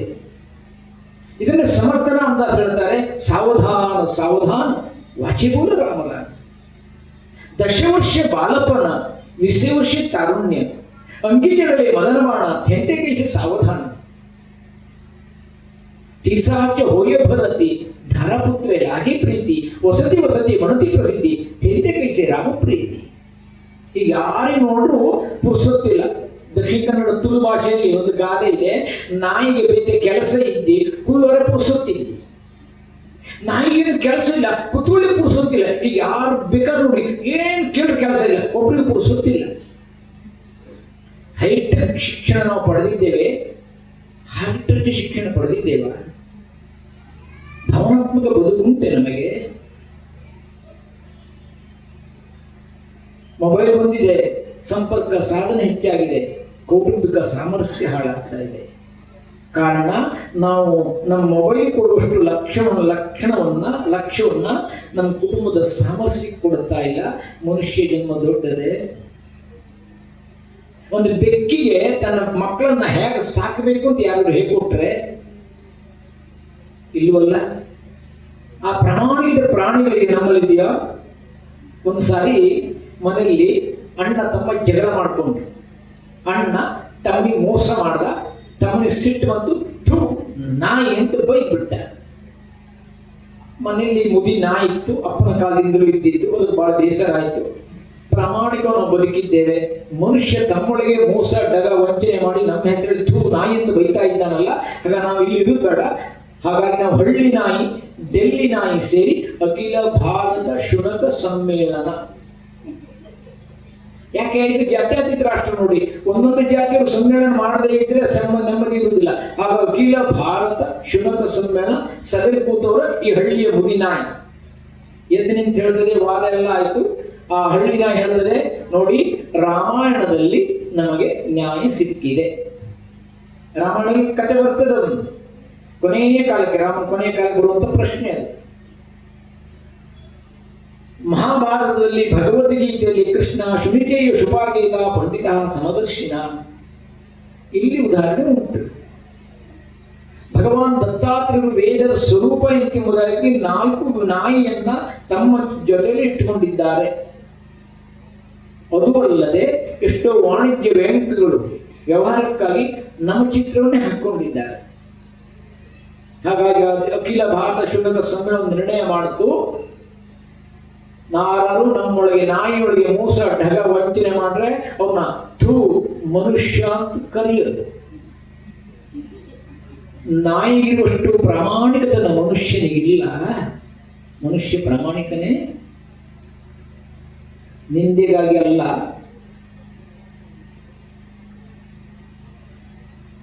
ಒಮ್ಮೆ ಶಾಲೆಯಿಂದ ಮಗು ಬೇರೆಯವರ ಪಾಟಿ ಚೀಲದ ಪೆನ್ನನ್ನು ಕದ್ಕೊಂಡು ಬರ್ತದೆ. ಅಮ್ಮನಿಗೆ ಗೊತ್ತಾಯ್ತು, 2 ಪೆಟ್ಟು ಹೊಡಿತಾಳೆ. ಮಗು ಅಳುತ್ತಾಯ್ತು. ಅಷ್ಟೊತ್ತಿಗೆ ಅಪ್ಪ ಆಫೀಸಿಂದ ಬಂದ. ಏನಾಯ್ತು ಅವ್ರ ಮಗ? ಅವನು ಕೇಳುವಾಗ ಅಮ್ಮ ಹೊರಗೆ ಬಂದು, ಅವನೇನ್ ಕೇಳ್ತೀರಿ? ನನ್ನನ್ನು ಕೇಳಿ ನಾ ಹೇಳ್ತೇನೆ. ಅವಳೇನಾದ್ರು ಬಾಯಿ ಬಿಟ್ಲೋ, ನೀವು ದಂಪತಿ ಹೇಳ್ತಾರೆ, ಅವನ ದಮ್ಮಿಲ್ಲ, ಬಾಯಿ ಬಿಟ್ಕೊಳ್ತಾನೆ. ಬಂದು, ನಿಮ್ಮ ಮಗ ಮಾಡಿದ ಏನು ಗೊತ್ತಾ? ಇವತ್ತು ಶಾಲೆಯಲ್ಲಿ ಬೇರೆಯವ್ರ ಪಾಟಿ ಚೀಲ ಪೆನ್ನನ್ನು ಕದ್ಕೊಂಡು ಬಂದಿದ್ದಾನೆ. ನಿಮ್ಮಾಗೆ ಬ್ಯಾಂಕಿನ ಮ್ಯಾನೇಜರ್ ಬೇರೆಯವ್ರ ಬ್ಯಾಲೆನ್ಸ್ ಶೀಟ್ ಎಲ್ಲ ಹೊಡ್ಕೊಂಡು ಬಂದ್ರೆ ಹೇಳಿ ಸ್ವಲ್ಪ ಬುದ್ಧಿಯ. ಅಪ್ಪ ಬೆಂತಟ್ಟು ಹೇಳಿದ ಮಗು, ಯಾಕೋ ಹಂಗೆ ಮಾಡಿದಿ? ಬೇರೆಯವ್ರ ಪಾಟಿ ಚೀಲ ಪೆನ್ನನ್ನು ಯಾಕೆ ಕದ್ಕೊಂಡು ಬಂದು ನನ್ನ ಅಂತ ಹೇಳಿದ್ರೆ ನೀನು 1 ಅಲ್ಲ 10 ಪೆನ್ ತಂದು ಕೊಡ್ತಿದ್ದೆ ಆಫೀಸಿಂದ, ಅಂಗಡಿಯಿಂದಲ್ಲ. ಎಷ್ಟೀಗ ಹೆಸರಿಗಾಗಿ ಒದ್ದಾಡ್ತೇವೆ. ಹೆಸರೆಂಬುದೇ ಕೊಸರು ಬೀಸುವ ಗಾಳಿ, ಹೆಸರೊಂದು ನಿನಗೇಕೆ ಬ್ರಹ್ಮಪುರಿಯೊಳಗೆ, ಸಸಿಯಾಗು ಶಿಶುವಾಗು ಕಸಪೊರಕೆಯಾಗಿಳೆಯೊಳಗೆ ಮಂಕು ತಿಮ್ಮ. ಎಷ್ಟು ಸೊಗಸಾಗಿರ್ತಾರೆ. ಇಷ್ಟನ್ನು ಒದ್ದಾಡ್ತೀಯಲ್ಲಪ್ಪ, ಯಾಕೆ? ಹೆಸರೆಂಬುದೇ ಕೊಸರು ಬೀಸುವ ಗಾಳಿ, ಹೆಸರೊಂದು ನಿನಗೇಕೆ ಬ್ರಹ್ಮಪುರಿಯೊಳಗೆ. ಹಾಗಾಗಿ ಇಷ್ಟೊಂದು ಸೂರ್ಯ ಜಗತ್ತಿಗೆಲ್ಲ ನಿರ್ಮಾಣ ಮಾಡಿದ್ದಾನಲ್ಲ. ಈಗ ನಾವು ಕರೆಂಟ್ ಬಳಸ್ತಾ ಇದ್ದೇವೆ, ತಿಂಗಳ ಬಿಲ್ ಬರ್ತದೆ. ಭಗವಂತ ಇಷ್ಟು ವರ್ಷದಿಂದ ಲೈಟ್ ಕೊಡ್ತಾ ಇದ್ದಾನಲ್ಲ, ಏನಾದ್ರು ಬಿಲ್ ಕೊಟ್ಟಿದ್ನವ? ಒಂದು ಕ್ಷಣ ಲೈಟ್ ಬಂದ್ ಮಾಡ್ರೆ ಜಗತ್ತು ನಿಲ್ತದೆಯೇ? ಅದಕ್ಕಾಗಿ ಈ ದೇಹವನ್ನ ಭಗವಂತ ಆತ್ಮನಿಗಾಗಿ ಕೊಟ್ಟಿದ್ದು. ಹಾಗಾಗಿ ಕೊಟ್ಟ ಬಿಡಾರದಲ್ಲಿ ಎಷ್ಟು ದಿನ ಜೀವಿಸಲಿ. ಗೋಪಾಲದಾಸರ ತಮ್ಮ ಗುರು ಗೋಪಾಲ ವಿಠಲರು ತಮ್ಮ ಹಾಡಿನಲ್ಲಿ ಹೇಳ್ತಾರೆ, ಭಗವಂತ ಈ ದೇಹ ಕೊಟ್ಟಿದ್ದು, ಕೊಟ್ಟ ಬಿಡಾರದಲ್ಲಿ ಎಷ್ಟು ದಿನ ವಾಸಿಸಲಿ. ನೆಟ್ಟ ಕಂಬ ಕುಸಿದವು, ಕೀಲು ಮೊಳೆ ಜಾರಿದವು, ಕಟ್ಟುಗಳು ಸಡಲಿದವು, ಆರೆರಡು ಆರಿದವು, ಹಾರಿ ಹೋಗಿದ್ದು ಹೋದಕ್ಕೆ, ಕಟ್ಟಿ ಹೊತ್ತಿಸಲಾರೆ ಬಿಡಾರ. ಈ ಭಗವಂತ ಆತ್ಮನಿಗೆ ಈ ದೇಹ ಕೊಟ್ಟಿದ್ದಾನೆ. ಇದು ನಾವು ಉಪಭೋಗ ಮಾಡುವುದಲ್ಲ, ಉಪಯೋಗ ಮಾಡಬೇಕು. ಉಪಯೋಗ ಬೇರೆ, ಉಪಭೋಗ ಬೇರೆ. ನಮ್ಗೆ ಉಪಯೋಗ ಗೊತ್ತಿಲ್ಲ, ಉಪಭೋಗ ಗೊತ್ತು. ಹೇಗೆ ಅಂತ ಕೇಳಿದ್ರೆ, ಚಿಕ್ಕ ಮಕ್ಕಳಿಗೆ ಪೆನ್ ಕೊಡಿ, ಏನೇನೇನೋ ಗೀಳ್ತಾ ಇರ್ತಾರೆ, ಹಾಳು ಹೊರಗೋದು ಕೇಳೋದಿಲ್ಲ, ಬರಿತಾನೆ ಇರ್ತಾರೆ, ಏನ್ ಬರೆಯೋದು ಗೊತ್ತಿರೋದಿಲ್ಲ. ಇದು ಉಪಭೋಗ. ಅದೇ ಕುವೆಂಪು, DVG, ದ ಬೇರೆ ಇವ್ರ ಕೈಯಲ್ಲಿ ಬಂದಾಗ ಸಾಹಿತ್ಯ ಹೊರಬರ್ತದಿಲ್ಲ, ಇದು ಉಪಯೋಗ. ಈಗ ನಾವು ನಮ್ಮ ದೇವರಿಗೆ ಎಷ್ಟು ಉಪಯೋಗ ಮಾಡಿದ್ದೇವೆ, ಎಷ್ಟು ಉಪಭೋಗ ಮಾಡಿದ್ದೇವೆ, ಅವರವರೇ ಚಿಂತನೆ ಮಾಡಬೇಕಾಗ್ತದೆ. ಅದು ಯಾರು ಇನ್ನೊಬ್ರು ಹೇಳಲಿಕ್ಕೆ ಆಗೋದಿಲ್ಲ, ಅವರವರೇ ತಿಳ್ಕೊಳ್ಬೇಕು. ಏನು ಜೀವನದ ಅರ್ಥ, ಏನು ಪ್ರಪಂಚಾರ್ಥ, ಏನು ಜೀವ ಪ್ರಪಂಚಗಳ ಸಂಬಂಧ ಕಾಣಿಸುವುದಿಲ್ಲ. ನಾನು ಉಂಟೆ ಜ್ಞಾನ ಪ್ರಮಾಣವೇನು ಮಂಕುತಿಮ್ಮ. ಏನು ಜೀವನ? ನೀವು ಪ್ರಶ್ನೆ ಇಟ್ಟುಕೊಳ್ಳಿ. ಮೂರೇ ಇವತ್ತು ಅಲ್ಲ, ಉಪನಿಷತ್ತು ಕಾಲದಿಂದ ಮುಂದೆ ನಮ್ಮ ನಂತರ ಎಷ್ಟೋ ತಲೆಮಾರುಗಳಿಗೂ ಮೂರೇ ಪ್ರಶ್ನೆ ಇರ್ತದೆ. ದೇವರು ಅಂದ್ರೆ ಏನು, ಜೀವ ಅಂದ್ರೆ ಏನು, ಜಗತ್ತು ಅಂದ್ರೆ ಏನು. ಇವು ಮೂರು ಪ್ರಶ್ನೆ ಬಿಟ್ರೆ ಬೇರೆ ಪ್ರಶ್ನೆಯೇ ಇಲ್ಲ. ಇದಕ್ಕೆ ಉತ್ತರ ಹುಡುಕ್ಲಿಕ್ಕಾಗಲೇ ಇಲ್ಲ ನಮಗೆ. ಅದಕ್ಕಾಗಿ ಕನಕದಾಸನ ಮಾರ್ಗದರ್ಶನ ಮಾಡಿದ್ರು. ಎಲ್ಲಿ ನೋಡಿದರಲ್ಲಿ ರಾಮ, ಬಲ್ಲ ಜಾಣದ ದೇಹದಲ್ಲಿ ನೋಡಣ್ಣ. ಭಗವಂತ ಎಲ್ಲ ಕಡೆ ಇದ್ದಾನಂತೆ ಅಲ್ಲ, ಇದ್ದಾನೆ. ನೋಡ್ಲಿಕ್ಕೆ ಯಾರು ತಯಾರಿದ್ದೀರಿ? ಯಾರು ಭಗವಂತ ನೋಡ್ಲಿಕ್ಕೆ ತಯಾರಿಲ್ಲ. ಭಗವಂತನಿಂದ ಬರುವ ಲಾಭವನ್ನ ಎಲ್ಲರೂ ಪಡೆಯಲಿಕ್ಕೆ ತಯಾರಿದ್ದಾರೆ. ಭಗವಂತ ನಾವು ಈಗ ಕೇಳ್ತಾ ಇದ್ದೇವೆ, ಹೇಗಿದೆ ನೋಡಿ. ವಾಸ್ತವವಾಗಿ ನಮ್ಮ ಜನ್ಮ ಮಹಾಭಾರತದ ಉದ್ಯೋಗ ಪರ್ವದ ಪ್ರಾರಂಭದಲ್ಲಿ ಬರ್ತದೆ. ಅರ್ಜುನ ಕೃಷ್ಣನ ಬಳಿ ಬಂದಿದ್ದಾನೆ, ಪಾದದ ಬುಡದಲ್ಲಿ ಕೂತಿದ್ದಾನೆ. ದುರ್ಯೋಧನ ಬಂದ, ಕೃಷ್ಣನ ತಲೆ ಬುಡದಲ್ಲಿ ಕೂತಾನೆ. ಎದ್ದಾಕ್ಷಣ ಅರ್ಜುನ ಕೈ ಮುಗಿದ. ಏನು ಇಬ್ರು ಬಂದಿದ್ದಲ್ಲ ಜೊತೆಗೂಡಿ? ಏನು ಏನಿಲ್ಲ, ಮುಂದೆ ಸಂಗ್ರಾಮ ನಡೀತದೆ ನಮ್ಮೊಳಗೆ, ಕೃಷ್ಣ ನೀನು ಅನ್ಬೇಕು. ಅರ್ಜುನ ಕೇಳ್ಕೊಂಡ. ದುರ್ಯೋಧನ ಎದ್ದು ನಿಂತ. ಅಲ್ಲಿ ಭಗವಂತ ಆಯ್ಕೆ ಕೊಟ್ಟಿದ್ದಾನೆ. ನೋಡ್ರಪ್ಪ, ನಿಶಸ್ತ್ರನಾದ ನಾನು ಬೇಕೋ ಅಥವಾ ನನಗೆ ಯಾವುದೋ ಸೈನ್ಯ ಬೇಕು? ಒಂದು ನೆನಪಿಟ್ಕೊಳ್ಳಿ, ಭಗವಂತ ಕರ್ಮದಾತನಲ್ಲ, ಕರ್ಮದ ಫಲ ಪ್ರದಾತ. ಹಾಗಾಗಿ ಭಗವದ್ಗೀತೆಯಲ್ಲಿ ಇಷ್ಟು ಹೇಳಿದ್ದೇನಪ್ಪ, ಯಥೇಚ್ಛಿಸಿ ತಥಾ ಕುರು, ಇಷ್ಟು ಹೇಳಿದ್ದೇನೆ, ನೀನು ತಿಳಿದು ನೋಡು. ಹಾಗಾಗಿ ಇಲ್ಲಿ ಭಗವಂತ ಆಯ್ಕೆಯನ್ನು ಇಬ್ಬರಿಗೂ ಬಿಟ್ಟಿದ್ದಾನೆ. ಈಗ ಅರ್ಜುನ ಆಯ್ಕೆ ಮಾಡಿಕೊಂಡ ಕೃಷ್ಣನನ್ನ, ದುರ್ಯೋಧನ ಯಾವುದೋ ಸೈನ್ಯವನ್ನು ಆಯ್ಕೆ ಮಾಡಿಕೊಂಡ. ಇನ್ನು ಕಥೆಯ ಭಾಗಬಿಟ್ಟು ತಾತ್ವಿಕ ತತ್ವ ವಿಚಾರಕ್ಕೆ ಬಂದರೆ, ಯಾವುದೋ ಸೈನ್ಯ ಅಂತಂದ್ರೆ ಇಂದ್ರಿಯ ಅಪೇಕ್ಷೆಗಳು. ನೀವು ಯಾವುದೋ ಚರಿತ್ರೆ ನೋಡಿ, ಕೃಷ್ಣ ಹುಟ್ಟು ಮೊದಲು ಯಾವುದೋ ಹುಡುಗರೇ ಆಗಿದ್ರು, ಕೃಷ್ಣನ ಅವತಾರದ ಕೊನೆಯ ಕಾಲಕ್ಕೆ ಯಾವುದೋ ಕುಡುಕುಂಟೆ ಸತ್ತರು. ಎಲ್ಲಿವರೆಗಿತ್ತು ಅವ್ರ ಜೀವನ ಅಂತ ಕೇಳಿದ್ರೆ ನಮ್ಗೆ ತಮಾಷೆ ಅಂತ ಕಾಣುತ್ತೆ. ಭಾಗವತ ಕೇಳ್ತಾ ಇದ್ದೇವೆ, ಬಲರಾಮ ದೊಡ್ಡ ಕುಡುಕ, ಬಲರಾಮನ ಮಗನ ಮದುವೆ, ಯಾರು ರುಕ್ಮಿಣಿಯ ಅಣ್ಣನ ಮಗಳ ಮದುವೆ ಆಗಿದೆ, ರಾಜವೈಭವದಲ್ಲಿ ನಡೆದಿದೆ. ಜೂಜಾಡು ಪದ್ಧತಿ ಇತ್ತು ಆವಾಗ ಸಹಜವಾಗಿ. ಅಲ್ಲಿ ಬಲರಾಮ ಮತ್ತು ಬೀರು ಜೂಜಾಡ್ತಾ ಇದ್ದಾರೆ. ಅದು ಸೋಲುಗುಡ್ಡ, ನಾ ಗೆದ್ದೆ ತಂದ. ಬಲರಾಮ ಸಿಟ್ಟು ಬಂತು, ಇದ್ದ ಹಲಾಗಿ ಉಂಡ ಕಡ್ದೇ ಬಿಟ್ಟ. ಇದು ಭಾಗವತದಲ್ಲೇ ಉಂಟು, ಓದ್ ನೋಡಿ. ಮದುವೆ ಆಗಿದೆ, ಇನ್ನು ಮಕ್ಕಳು ಪ್ರವೇಶ ಮಾಡಿಲ್ಲ, ಆಗಲೇ ಹೊಡೆದಾಟ ಶುರುವಾಯಿತು. ದೇವದಾನವರಣರಂಗ ಮಾನವ ಹೃದಯ ಭಾವರಾಗ ಹಠಂಗಳವರ ಸೇನೆಗಳು ಭುವಿಜಯ ಭ್ರಾಂತಿಗಳಲ್ಲಿ ಮರೆಯುವರು ಜೀವನಾಮೃತವನ್ನು ಮಂಕುತಿಮ್ಮ. ದೇವದ ಇಲ್ಲಿ ಹೊರಗಲ್ಲ ರಣರಂಗ ನಮ್ಮೊಳಗೆ ಇದೆ. ಈಗ ನಾವು ಇಷ್ಟೆಲ್ಲ ಭಾಗವತ ದೇವರು ಎಲ್ಲ ಕೇಳ್ತೇವೆ. ದೇವಸ್ಥಾನಕ್ಕೆ ಹೋಗಿ ಏನ್ ಕೇಳ್ತೇವೆ? ನನ್ನ ಮಗನಿಗೆ ಒಂದು ಒಳ್ಳೆ ಕೂಸು ಸಿಗಲಿ. ಈಗಿನ ಕಾಲದಲ್ಲಿ ಹೆಣ್ಣು ಸಿಗುವುದೇ ಇಲ್ಲ, ಸಿಕ್ಕಿದ ಹೆಣ್ಣು ಉಳಿಯುವುದು ಕಷ್ಟ. ಹಾಗಾಗಿ ಮದುವೆ ಮಾಡೋದೇ ಕಷ್ಟ, ಮದುವೆ ಹೆಂಡತಿ ಇಟ್ಟರು ಮತ್ತು ಕಷ್ಟ. ಭಗವಂತ ಹಾಗೆ ಮಾಡಬೇಡ ಒಂದು ಕೇಳ್ತೇವೋ ಇಲ್ಲ? ಭಗವಂತ ನೀನೇ ಬೇಕು ಅಂತ ಕೇಳಿದ್ದೇವ? ಇಲ್ಲವೇ ಇಲ್ಲ. ಹಾಗಾದ್ರೆ ನಾವೆಲ್ಲ ಕೇಳುವುದು ರಾಮಾಯಣ ಮಹಾಭಾರತ ಬುದ್ಧಿಪುರ ದುರ್ಯೋಧನನ ಬುದ್ಧಿಯೇ. ದುರ್ಯೋಧನ ಏನ್ ಕೇಳ್ಕೊಂಡ? ಯಾವುದೋ ಸೈನಿಕ ಕೇಳ್ಕೊಂಡ. ಈಗ ಹೇಳಿ, ಮಾನವ ಜನ್ಮ ದೊಡ್ಡದು ಒಪ್ಕೊಳ್ತೀರಾ? ಈ ದೃಷ್ಟಿಯಲ್ಲಿ ನೋಡಿದಾಗ ದೊಡ್ಡದಲ್ಲ. ಆದ್ರೆ ಮಾನವ ಜನ್ಮ ದೊಡ್ಡದು ಯಾವಾಗ? ದೇಹದಿಂದಲ್ಲ, ಆತ್ಮಗುಣಗಳಿಂದ. ದೇಹವೆಂಬುದು ಕುದುರೆ ಆತ್ಮನದರ ಆರೋಹಿ ವಾಹನವ ಉಪವಾಸವಿರಿಸೆ ಯಾತ್ರೆ ಸುಖ ಸಾಗೀತೆ ಹೇಳ್ತಾರೆ ಡಿವಿಡಿಯವ್ರ ಕಗ್ಗದಲ್ಲಿ. ದೇಹವೆಂಬುದು ಕುದುರೆ ನೋಡಿ, ಅದೇ ಪುಟ್ಟ ಬಿಡ ರಘುಪದ ಅಂತ ಹೇಳಿದ್ದಾರಲ್ಲ ಅವರ ತಮ್ಮ. ಭಗವಂತ ಒಂದು ದೊಡ್ಡದಾಗಿ ಮನೆ ಕಟ್ಟಿದ್ದಾನೆ. ಮನೆಯಲ್ಲಿ 8 ಕೋಣೆ ಇದೆ. ಒಬ್ಬ ಆತ್ಮ ಅಲೆದಾಡ್ತಾ ಇದ್ದ, ಭಗವಂತ ನೀನೇನು ಮನೆ ಕಟ್ಟಿದ್ಯಂತೆ, ನನಗೆ ಬಾಡಿಗೆ ಕೊಡ್ತೀಯ, ನನಗೆ ವಸತಿ ಮಾಡಬೇಕಾಗಿ ಕೊಡ್ತೀಯ? ಕೊಡ್ತೀನಪ್ಪ. ಬಾಡಿಗೆ ಕೊಟ್ಟರು ಬೇಡ, ಡಿಪಾಸಿಟ್ ಅದರ ಅವಶ್ಯಕತೆ ಇಲ್ಲ. ಅಲ್ಲ, ಕರೆಂಟ್ ಬಿಲ್ಲು ಅದ್ರಲ್ಲಿ ಯೋಚನೆ ಮಾಡಬೇಡ, 24 ಗಂಟೆ ನೀರು ಹೋಗ್ಲಿ, ಸ್ಟೋರೇಜ್ ಗೋಡನ್ ರೂಮ್ ಚೆನ್ನಾಗಿದೆ, 24 ಗಂಟೆ ಏನೂ ತೊಂದರೆ ಇಲ್ಲ.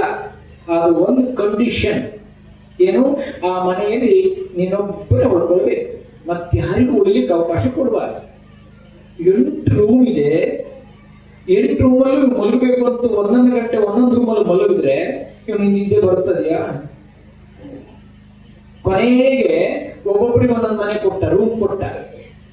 ಒಬ್ಬೊಬ್ಬರಿಗೆ ಒಂದೊಂದು ರೂಮ್ ಕೊಟ್ಟಾಗ, ಈಗ ನೀವೇ ಹೇಳಿ, ಮನೇಲಿ ರಾಶಿ ಜನ ಬಂದಾಗ ಮನೆಗೆ ಯಜಮಾನರಿಗೆ ತನ್ನ ರೂಮನ್ನೇ ಬಿಟ್ಟುಕೊಡು ಕೆಲಸ ಬರ್ತದೆ, ತಾನೇ ಹೊರಗೆ ಬಂದು ಮಲಗಬೇಕು. ಹಾಗೆ ಕಾಮ, ಕ್ರೋಧ, ಲೋಭ, ಮದ, ಮತ್ಸರಕ್ಕೆಲ್ಲ ಒಂದೊಂದು ಅವಕಾಶ ಕೊಟ್ಟ. ಆವಾಗ ಮನೆಯಲ್ಲಿ ಜನ ಹೆಚ್ಚಾಯ್ತು, ಯಜಮಾನ ಹೊರಗೆ ಹಾಕಿದ್ರು. ನಮ್ಮೆಲ್ಲರ ಕಥೆಯಿದೆ, ಆತ್ಮ ಬಂದಿದ್ದಕ್ಕಾಗಿ ಈ ದೇಹಕ್ಕೆ ಬೆಲೆ. ದಾರಿ ಮೇಲೆ ನಾವು ಬರುವಾಗ ಚಪ್ಪಲಿ ಹರಿದೋದ್ರೆ ಗೌರಿ ಅಂತ ಕೇಳಿ, ನಮ್ಮ ಚಪ್ಪಲಿ ಹರಿದೋಗಿದೆ, ಒಂದು 2 ತಾಸು ಇಟ್ಟು ಹೋಗ್ತೇನೆ, ಇನ್ನು ಯಾರು ಬರಲಿಲ್ಲ, ಬಂದ್ಮೇಲೆ ಆಮೇಲೆ ಬಂದು ಒಯ್ತೇನೆ, ಏನು ತೊಂದರೆ ಇಲ್ಲ, ಯಾವಾಗ ಇಟ್ಟು ಹೋಗಿ ನಮ್ಮ ದಾತಿ ಬಂಡ ಪಕ್ಕದಲ್ಲೇ ಇದೆ, ಯಾರು ಒಯ್ದಿಲ್ಲ ಅಂತ ಹೇಳ್ತಾರೆ. ಅದೇ ಚಪ್ಪಲಿ ಹಾಕುವ ವ್ಯಕ್ತಿ ಸತ್ತು ಹೋದ್ರೆ,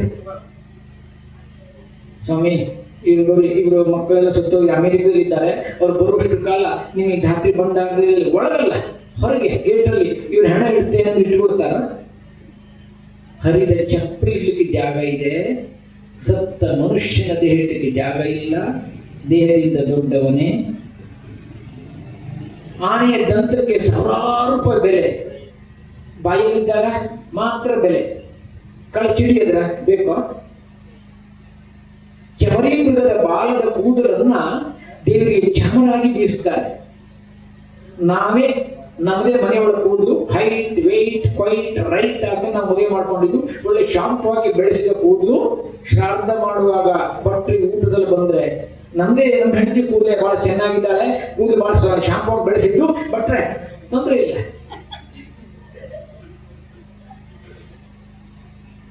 ಮನುಷ್ಯ ಪ್ರಾಣಿಯ ತಲೆ ಕೂದಲಿಗೆ ಬಾಲದ ಕೂದಲಿಗೆ ಬೆಲೆ ಇದೆ, ಮನುಷ್ಯನ ತಲೆ ಕೂದಲಿಗೆ ಬೆಲೆ ಇಲ್ಲ. ಬಸವಣ್ಣವರು ಪ್ರಶ್ನೆ ಮಾಡ್ತಾರೆ, ವ್ಯಾಧನೊಂದು ಮೊಲವ ತಂದರೆ ಅಡಿಕೆ ಎಂದಕ್ಕೆ ಕೊಂಬರಯ್ಯ, ನೆಲನಾಳುವನ ಹೆಣವ ಕಂಡರೆ ಅಡಿಕೆ ಎಂದಕ್ಕೂ ಕೊಂಬರಿಲ್ಲ. ಹಾಗಾಗಿ ಪ್ರಪಂಚದಲ್ಲಿ ಹರಿದ ಚಪ್ಪಲಿಗಳು ಜಾಗ ಇದೆ, ಸತ್ತ ಮನುಷ್ಯನ ದೇಹಕ್ಕೆ ಜಾಗ ಇಲ್ಲ ಅಂತಾರೆ. ಮನುಷ್ಯ ಜನ್ಮ ದೊಡ್ಡದೆ. ಇದನ್ನೇ ನಮ್ಮ ರಾಮಾಯಣ, ಮಹಾಭಾರತ, ಭಾಗವತ ಹೇಳುವುದು ಇದೇ ಉದ್ದೇಶ. ರಾಮಾಯಣ, ಮಹಾಭಾರತ, ಭಾಗವತ ಗ್ರಂಥಗಳು ದಾರಿ ದೀಪಗಳು, ಅದೇ ಮುಖ್ಯ ಅಲ್ಲ, ಅದರಿಂದ ಮುಂದೆ ಹೋಗಬೇಕಾಗ್ತದೆ. ರಾಮಾಯಣ ಧರ್ಮ ಗ್ರಂಥ, ಮಹಾಭಾರತ ಶಾಸ್ತ್ರ ಗ್ರಂಥ, ಭಾಗವತ ಅಧ್ಯಾತ್ಮ ಗ್ರಂಥ.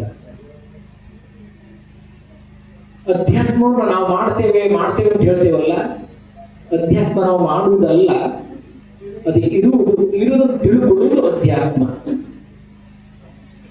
ಅಧ್ಯಾತ್ಮವನ್ನು ಎಲ್ಲ ಬಿಡೋದು ನಾವು ತಿಳ್ಕೊಂಡಿದ್ದೇವೆ. ಯಾವುದನ್ನು ಬಿಡಬೇಕಾದ ಅವಶ್ಯಕತೆ ಇಲ್ಲ. ನೋಡುವ ದೃಷ್ಟಿಕೋನ ಬದಲಾಗಬೇಕು. ಸೃಷ್ಟಿ ಬದಲಾಗುವುದಿಲ್ಲ, ದೃಷ್ಟಿ ಬದಲಾಗಬೇಕು. ಸೃಷ್ಟಿ ಯಾವಾಗ ಬದಲಾಗಿದೆಯಾ? ಇಲ್ಲವೇ ಇಲ್ಲ. ಈಗ ನಮ್ಗೆ ಗೊತ್ತ, ಈ ಅಧ್ಯಾತ್ಮ ನಮ್ಮ ಜೀವನ ಅನುಭವಿಸಬೇಕಲ್ವೇ? ಈಗ ನೋಡಿ, ನಮ್ಮ ಮಗನಿಗೆ ಇನ್ನೂ ಮದುವೆ ಆಗಿಲ್ಲ, ಮಗ ಅಂತ ಕರೀತೇವೆ. ಈಗ ಅವನಿಗೆ ಮದುವೆ ನಿಶ್ಚಯ ಆಗಿದೆ, ಇನ್ನೊಂದು 2 ದಿವಸ ಇದೆ, ಅವನ ಹೆಸರು ಕರೀಲ್ಲ, ಹುಡುಗ ಬಾರು ಅಂತ ಕರೀತೇವೆ. ನೋಡಿ, ಆ ಮಗ ನಮ್ಮ ಮಕ್ಕಳು ಏನಾದ್ರು ಬದಲಾವಣೆ ಆಗಿದ್ದಾರ? ಬದಲಾವಣೆ ಆಗಿಲ್ಲ. ಹಾಗೆ ಬದಲಾವಣೆ ಯಾವುದು? ನಮ್ಮ ದೃಷ್ಟಿ. ಈಗ ಮದುಮಗ, ಅವನು ಕೊಡು ಗೌರವ ಏನು? ನಮ್ಮೇ ಮಗ, ನಾವೇ ತಾಡಿಸಿದ್ದು, ನಾವೇ ಹೋಗ್ತೆ ಹೆಣ್ಣು ಮೇಲೆ ಹೊತ್ತು ಓಡಾಡಿಸಿದ್ದು. ಆದ್ರೆ ಅವನಿಗೆ ಏನು ಗೌರವ ಕೊಟ್ಟೆ? ಮದುಮಗ ಏನು ತೊಂದರೆ ಕೊಡಬೇಡ, ತ್ರಾಸ ಕೊಡಬೇಡ, ಸುಮ್ಮನೆ ಬಿಡಿ. ಇಲ್ಲಿ ಬದಲಾಗಿದ್ದು ಅವನ ದೃಷ್ಟಿಕೋನ. ಅದಕ್ಕಾಗಿ ರಾಮಾಯಣ ಮಹಾಭಾರತ ಇರುವಂತದ್ದು ನಮ್ಮ ದೃಷ್ಟಿ ಬದಲ ಮಾಡಲಿಕ್ಕೆ ಹೊರತು ಸೃಷ್ಟಿಯನ್ನು ಬದಲ ಮಾಡಲಿಕ್ಕಲ್ಲ. ದೇವಸ್ಥಾನಕ್ಕೆ ಹೂ ತರುತ್ತೇವೆ, ಅಂಗಡಿ ಹೋಗುವಾಗ ಹೂ ತಗೊಳ್ತೇವೆ, ಪ್ರಸಾದಕ್ಕೆ ಕೊಡಿ ಅಂತ ಹೇಳ್ತೇವ? ಇಲ್ಲವೇ ಇಲ್ಲ. ಹೂ ಕೊಡೋ, ಕಾಯಿ ಕೊಡೋ, ಬಾಳೆಹಣ್ಣು ಕೊಡೋ ಎಲ್ಲ ಕೊಡ್ತೇವೆ. ತಗೊಂಡು ಭಟ್ರದ್ದು ಕೊಟ್ಟರೆ ಭಟ್ರೆ ನೈವೇದ್ಯ ಮಾಡ್ಕೊಳ್ಳಿ ಸರಿ ಎಂಬುದಾಗಿ ಭಟ್ರು ನೈವೇದ್ಯ ಮಾಡ್ಕೊಡ್ತಾರೆ. ಆದ ನಂತರ ಭಟ್ರೆ ಪ್ರಸಾದ ಕೊಡಿ. ಅಲ್ಲ, ನೀನೇ ಕೊಟ್ಟು ಕಾಯಿ, ನೀನೇ ಕೊಟ್ಟು ಹೂ, ನೀನೇ ಕೊಟ್ಟು ಬಾಳೆಹಣ್ಣು, ಅದು ನೀನು ಬಾಳೆಹಣ್ಣು ಕೊಡೋದು ಯಾಕೆ ಹೇಳಲಿಲ್ಲ? ನೀನು ಕೊಟ್ಟು ಬಾಳೆಹಣ್ಣು ಏನಾದ್ರು ಇವನು ದೇವರ ಹತ್ರ ತಂದು ಕೊಟ್ಟಿದ್ದಾನೆ, ಹಾಗೆ ನೀವು ಸೇವನೆ ಮಾಡಬೇಡ ಎಂಬುದಾಗಿ ದೇವರು ಏನಾದ್ರು ಸೇವನೆ ಮಾಡಿದ್ನೋ? ಸೇವನೆ ಆಗಲಿಲ್ಲ. ತೆಂಗಿನಕಾಯಿ ಏನಾದ್ರು ಬೇರೆ ಏನಾದ್ರು ಪರಿವರ್ತನೆ ಆಗಿದೆಯೋ? ಅದಲ್ಲ, ಪರಿವರ್ತನೆ ಆದ್ದು ನಿನ್ನ ದೃಷ್ಟಿ. ಅದನ್ನು ಕನಕದಾಸ ಹೇಳ್ತಾರೆ, ಕಣ್ಣೇ ಕಾಮನ ಬೀಜ ಒಳಗಣ್ಣಲ್ಲಿ ನೋಡನಿ ಮೋಕ್ಷ ಸಾಮ್ರಾಜ್ಯ. ಇದು ಉಪನಿಷತ್ತೆಲ್ಲ ಗ್ರಂಥ ನಮ್ಮ ಜೀವನದಲ್ಲೇ ಇದೆ. ಬೇಕಾದ ಭಟ್ರತ್ರ ಕೇಳಿ. ಮದುವೆ ಆಗುವಾಗ ಹೆಣ್ಣು ಗಂಡನ ಮಂಟಪದಲ್ಲಿ ತಂದು ನಿಲ್ಲಿಸಿ ಮಂಗಳಸೂತ್ರ ಹೇಳಿದ ನಂತರ, ಅಂತಃಪಟ್ಟ ಸರಿದ ನಂತರ ಈಗ ಹೇಳ್ತಾರೆ, ಮಗ ಅವನನ್ನು ಕಣ್ಣಲ್ಲಿ ಕಣ್ಣಿಟ್ಟು ನೋಡು, ಆಮೇಲೆ ಮಾಲೆ ಹಾಕ್ತು. ಆವಾಗ ಮಾಲೆ ಹಾಕಬೇಕು. ಮೊದಲು ಕಣ್ಣಲ್ಲಿ ಕಣ್ಣಿಟ್ಟು ನೋಡಿ ಹೇಳ್ತಾರೆ. ಇದು ಕನಕದಾಸ ಹೇಳ್ತಾರೆ, ಕಣ್ಣೇ ಕಾಮನ ಬೀಜ. ಇದನ್ನ ದುಂಡಿರಾಜ ಕವಿ ಬಹಳ ತಮಾಷೆಯಾಗಿ ಹೇಳ್ತಾನೆ. ತಮಾಷೆಗೂ ಕೂಡ ಹಾಸ್ಯ ಇದೆ. ಮದುವೆಗೆ ಮೊದಲು ಕುಡಿ ನೋಟದಲ್ಲಿ ಚಿತ್ತಾಪಹಾರ, ಮದುವೆಗೆ ಮೊದಲು ಕುಡಿ ನೋಟದಲ್ಲಿ ಚಿತ್ತಾಪಹಾರ, ಮದುವೆ ನಂತರ ಪ್ರತಿದಿನವೂ ಕಿಸೆಯಿಂದ ಯುಕ್ತಾಪಹಾರ. ಯಾಕೆಂತ ಕೇಳಿದ್ರೆ, ಪೂನಂ ದೇವಿ ಕತ್ತಳು ಗಮ್ ಹಿಡಿದ್ರು, ನನ್ನವಳು ಕತ್ತಳು ಕಣ್ಣೊಡೆದು. ಆ ಕವಿ ಹೇಳ್ತಾನೆ, ಹಾಸ್ಯ ಇರ್ಬೋದು, ಅದು ವಾಸ್ತವ ಇದೆ. ಮದುವೆಗೆ ಮೊದಲು ಹುಡುಗರು ಮೌನ ಧರಿಸುವರು ಹೆಣ್ಣಿನ ಸೌಂದರ್ಯ ಕಂಡು, ಮದುವೆ ನಂತರ ಮೌನ ಧರಿಸುವರು ಹೆಣ್ಣಿಗೆ ಹೆದರಿಕೊಂಡು. ಹಾಸ್ಯ ಕೂಡ ಆದರೂ ಕೂಡ ಕವಿ ಹೇಳುವಂತ ಮಾತದು. ಅದನ್ನು ಕನಕದಾಸ ಹೇಳ್ತಾರೆ, ಕಣ್ಣೇ ಕಾಮನ ಬೀಜ ಒಳಗಣ್ಣಲ್ಲಿ ನೋಡನಿ ಮೋಕ್ಷ ಸಾಮ್ರಾಜ್ಯ. ಶಿವನಿಗೆ ಮಾತ್ರ 3 ಕಣ್ಣು ಅಂತ ಹೇಳ್ತಾರೆ. ಪ್ರತಿಯೊಬ್ಬರಿಗೆ 3 ಕಣ್ಣು ಉಂಟಂತಲ್ಲ, ಉಂಟು ಉಂಟು ನಿರ್ಣಯ. ಆದ್ರೆ ನಾವು ಅದು ತೆರೆಯಲಿಕ್ಕೆ ಸಾಧ್ಯನೇ ಇಲ್ಲ, ಮುಚ್ಕೊಂಡು ಬಿಟ್ಟಿದ್ದೇವೆ. ಇಲ್ಲೆಲ್ಲ ವಿದ್ಯುತ್ ತರಂಗಗಳಿದ್ದಾವೆ. ನೀವು ಮೊಬೈಲಲ್ಲಿ ಹೊಡಿರಿ, ನಂಬರ್ ಸಂಪರ್ಕ ಆಗುವುದಿಲ್ವಾ? ಯಂತ್ರ, ಮಂತ್ರ, ತಂತ್ರ, ಇದು ಭಾರತೀಯ ಪರಂಪರೆಯಿದೆ. ಅದು ಬಳಸಲಿಕ್ಕೆ ನಮಗೆ ಸರಿ ಗೊತ್ತಿದ್ದಾಗ ಮಾತ್ರ ಕಲೆಕ್ಷನ್ ಆಗ್ತದೆ. ಹಾಗೆ ನಾವು ನಮ್ಮ ಮನಸ್ಸನ್ನ ಹೊರಗೆ ನೋಡಿದಂತೆ ಕಣ್ಣಿನೊಳಗೆ ನೋಡು, ಒಳಗಣ್ಣಲ್ಲಿ ನೋಡು ನೀ ಮೋಕ್ಷ ಸಾಮ್ರಾಜ್ಯ. ಕನಕ ಒಳಗಣ್ಣಲ್ಲಿ ನೋಡ್ಬೇಕು, ನೋಡ್ಲಿಕ್ಕೆ ಆಗ್ತದೆ ಅಂತಲ್ಲ, ಆಗ್ತದೆ. ಅದು ನಮಗೆ ನೋಡ್ಲಿಕ್ಕೆ ಪುರುಸೊತ್ತಿಲ್ಲ, ಟೆನ್ಷನ್. ನಾನು ದಕ್ಷಿಣ ಕನ್ನಡ ಕಡೆ ಹರಿಕತೆ ಹೋದಾಗ ಒಂದು ಮಗುನ ಕರೆದೆ, ಸುಮ್ಮನೆ ಬಾರ ದಾಸರೇ ನನಗೆ ಟೆನ್ಷನ್. ಯಾರಿಲ್ಲ, ನನಗೆ ನನ್ನ ಅಮ್ಮನಿಂದ ಟೆನ್ಷನ್. ಅಮ್ಮನಿಗೆ ನಿಮ್ಗೆ ಯಾಕೆ? ಅವನಿಗೆ ಟೆನ್ಷನ್, ನಿಮ್ಗೆ ಟೆನ್ಷನ್ ಯಾಕೆ? ಹೌದು, ನಾವು 2 ಲಕ್ಷ ರೂಪಾಯಿ ಕೊಟ್ಟು ಡೊನೇಷನ್ ಕೊಟ್ಟು ದೊಡ್ಡ ಸ್ಕೂಲ್ ಅಂತ ಕಳಿಸಿದ್ದೇವೆ, ಅಷ್ಟಾದ್ರೂ ಗುರುಪನ್ ಬೇಡವೆ. ಹಾಗಾಗಿ ನಮಗೆ ಆ ಮಗನ ಅಷ್ಟು ಲಕ್ಷ ರೂಪಾಯಿ ಕೊಟ್ಟು ಸ್ಕೂಲಿಗೆ ಕಳಿಸಿದ್ದೇವೆ, ಆ ಹಣ ಅಷ್ಟು ಕೊಟ್ಟಿದ್ದೀವಲ್ಲ, ಆ ಊರಿಯಲ್ಲಿ ಟೆನ್ಷನ್. ಹಾಗಾಗಿ ಇಷ್ಟೆಲ್ಲ ಆಗುವಾಗ ನೀವು ಯಾಕೆ ಅಷ್ಟು ಅಂದೆಲ್ಲ? ನಮ್ಮ ಯಜಮಾನ್ರಿಗೆ ನಮ್ಗೆ ಟೆನ್ಷನ್. ಯಜಮಾನ್ರಿಗೆ ಬಿಸ್ನೆಸ್ಸು ಅದು ಇದು ಯಾವುದಕ್ಕೂ ಪುರ್ಸೊತ್ತಿಲ್ಲ ಏಕ ಪ್ರಕಾರವಾಗಿ. ಹಾಗಾಗಿ ಎಲ್ಲರಿಗೂ ಟೆನ್ಷನ್ ಆಗಿದೆ, ಅಟೆನ್ಷನ್ ಯಾರೂ ಇಲ್ಲ. ಇದನ್ನು ಟಿವಿಯವರು ಮಂಕುತಿಮ್ಮನ ಕಗ್ಗದಲ್ಲಿ ಹೇಳ್ತಾರೆ, ಹೋರಾಡು ಬೀಳುವನ್ನ ಒಬ್ಬಂಟಿ ಯಾದೊಡನು, ಧೀರ ಪಥವನ ಬೆದಕು ಸಕಲ ಸಮಯದೋಳ್, ದೂರದಲ್ಲಿ ಗೊಣಗುತ್ತ ಬಾಳ್ವೆ ಏನು ಬೇರೆ ಹೋರಿ ಸತ್ವ ಮೆರಸು ಮಂಕುತಿಮ್ಮ. ಜೀವನದಲ್ಲಿ 2 ಮಾರ್ಗ, ಒಂದು ಫೈಟ್ ಮಾರ್ಗ, ಇಲ್ಲ ಫ್ಲೈಟ್ ಮಾರ್ಗ. ಫೈಟ್ ಮಾರ್ಗದ ಹೋರಾಟದ ಹೊರಗಡೆ ಅಲ್ಲ, ನಮ್ಮೊಳಗೆ. ನೀವೇನಾದ್ರು ಜೀವನದಲ್ಲಿ 24 ಗಂಟೆಯಲ್ಲಿ 24 ನಿಮಿಷ ಸುಮ್ಮನೆ ಕೂತ್ಕೊಳ್ಳಿ ಪ್ರಯತ್ನ ಮಾಡಿ ನೋಡಿ. ಮೊಬೈಲ್ ಇಲ್ಲ, ದೇವರಿಲ್ಲ, ಅಧ್ಯಾತ್ಮ ಇಲ್ಲ, ಭಜನೆ ಇಲ್ಲ, ಏನೇನೇನೂ ಇಲ್ಲ. ಸುಮ್ಮನೆ ಕೂತ್ಕೊಳ್ಳಿ ಪ್ರಯತ್ನ ಮಾಡಿ ನೋಡಿ. ಅಣುಬಾಂಬ್ ಸ್ಫೋಟವನ್ನಾದ್ರೂ ತಡ್ಕೊಳ್ಬಹುದು, ನಮ್ಮೊಳಗಿನ ರಣರಂಗೂ ತಡ್ಕೊಳ್ಳಿಕ್ಕೆ ಆಗುದೇ ಇಲ್ಲ. ಕೊಳದ ಜಲ ನಿನ್ನ ಮನ, ಡಿ.ವಿ.ಆರ್. ಕವಿಗಳು ಹೇಳ್ತಾರೆ, ಕೊಳದ ಜಲ ನಿನ್ನ ಮನ, ಲೋಕಗಳು ಅದರೊಳಗಿಳಿಯೇ ತಳದ ಕಸವೆಗ್ಗಡಬಹುದು. ಕಲಗದೆ ಕೊಂಚ ಬಿಟ್ಟಿದ್ದೊಡೆ ತಿಳಿಯಬಹುದು, ಶಾಂತಿಯಲ್ಲಿ ಮಂಕುತಿಮ್ಮ. ಎಷ್ಟು ಸೊಂದಾಗಿ ಹೇಳ್ತಾರೆ. ನಮ್ಮ ಮನಸ್ಸೊಂದು ಕೊಳೆ ಇದ್ದಾಗೆ. ಬೆಳಗಿನ ಯಾವ ನೀವೇನಾದ್ರು ಒಂದು ಕೆರೆ ಹತ್ರ ನೋಡಿ, ನೀರು ಶಾಂತವಾಗಿ ಇರ್ತದೆ. ಒಂದು ಕಲ್ಲು ಹಾಕಿ ಏನ್ ಮಾಡಬೇಕು, ತೆರೆ ಬೀಸಲಿಕ್ಕೆ ನೀವು ಪ್ರಯತ್ನ ಮಾಡ್ತೀಯಾ, ಮತ್ತೊಂದಷ್ಟು ತೆರೆ ಇರ್ತದೆ. ಎದ್ದು ತೆರೆಯನ್ನ ಸಾಕ್ಷಿ ಭಾವದಲ್ಲಿ ನಿಂತು ನೋಡ್ಬೇಕು. ಆವಾಗ ಇದು ಯಾಕೆ, ಏನು, ಕಿಮರ್ಥಂ ಕ್ರಿಯತೆ ಕ್ರಿಯಾ. ಪತಂಜಲಿ ಯೋಗ ಸೂತ್ರ ಹೇಳ್ತದೆ, ಕಿಮರ್ಥಂ, ಯಾಕೆ. ಒಂದು ಪ್ರಶ್ನೆ ಮಾಡುವ, ಇಷ್ಟೆಲ್ಲ ಮಾಡ್ತಾ ಇದ್ದೇವಲ್ಲ, ಯಾಕೆ ಮಾಡ್ತಾ ಇದ್ದೇವೆ? ಇಷ್ಟೆಲ್ಲ ಮಾಡ್ತೇವೆ ಯಾಕೆ ಅಂತಂದ್ರೆ, ಮನುಷ್ಯನಿಗೆ ಗೊತ್ತಿಲ್ಲ ತನ್ನೊಳಗೆ ತನ್ನನ್ನು ಹುಡುಕ್ತಾ ಇದ್ದಾನೆ.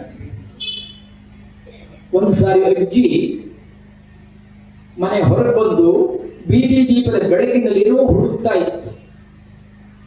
ಒಂದು ಹುಡುಗ ಕೇಳಿದ, ಅಜ್ಜಿ ಅದೇನು ಹುಡುಕ್ತಾ ಇದ್ದಿ?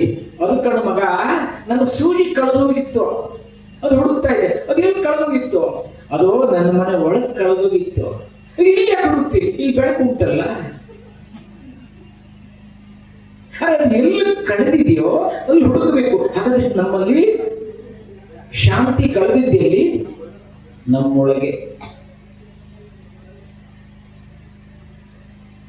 ಹಾಗಾದ್ರೆ ಆ ಶಾಂತಿ ಕಟ್ಕೊಳ್ಬೇಕು ಅಂದ್ರೆ ರಾಮಾಯಣ, ಮಹಾಭಾರತ, ಭಾಗವತ ಗ್ರಂಥ ಓದಿದರೆ ಅರ್ಥ ಆಗ್ತದೆ.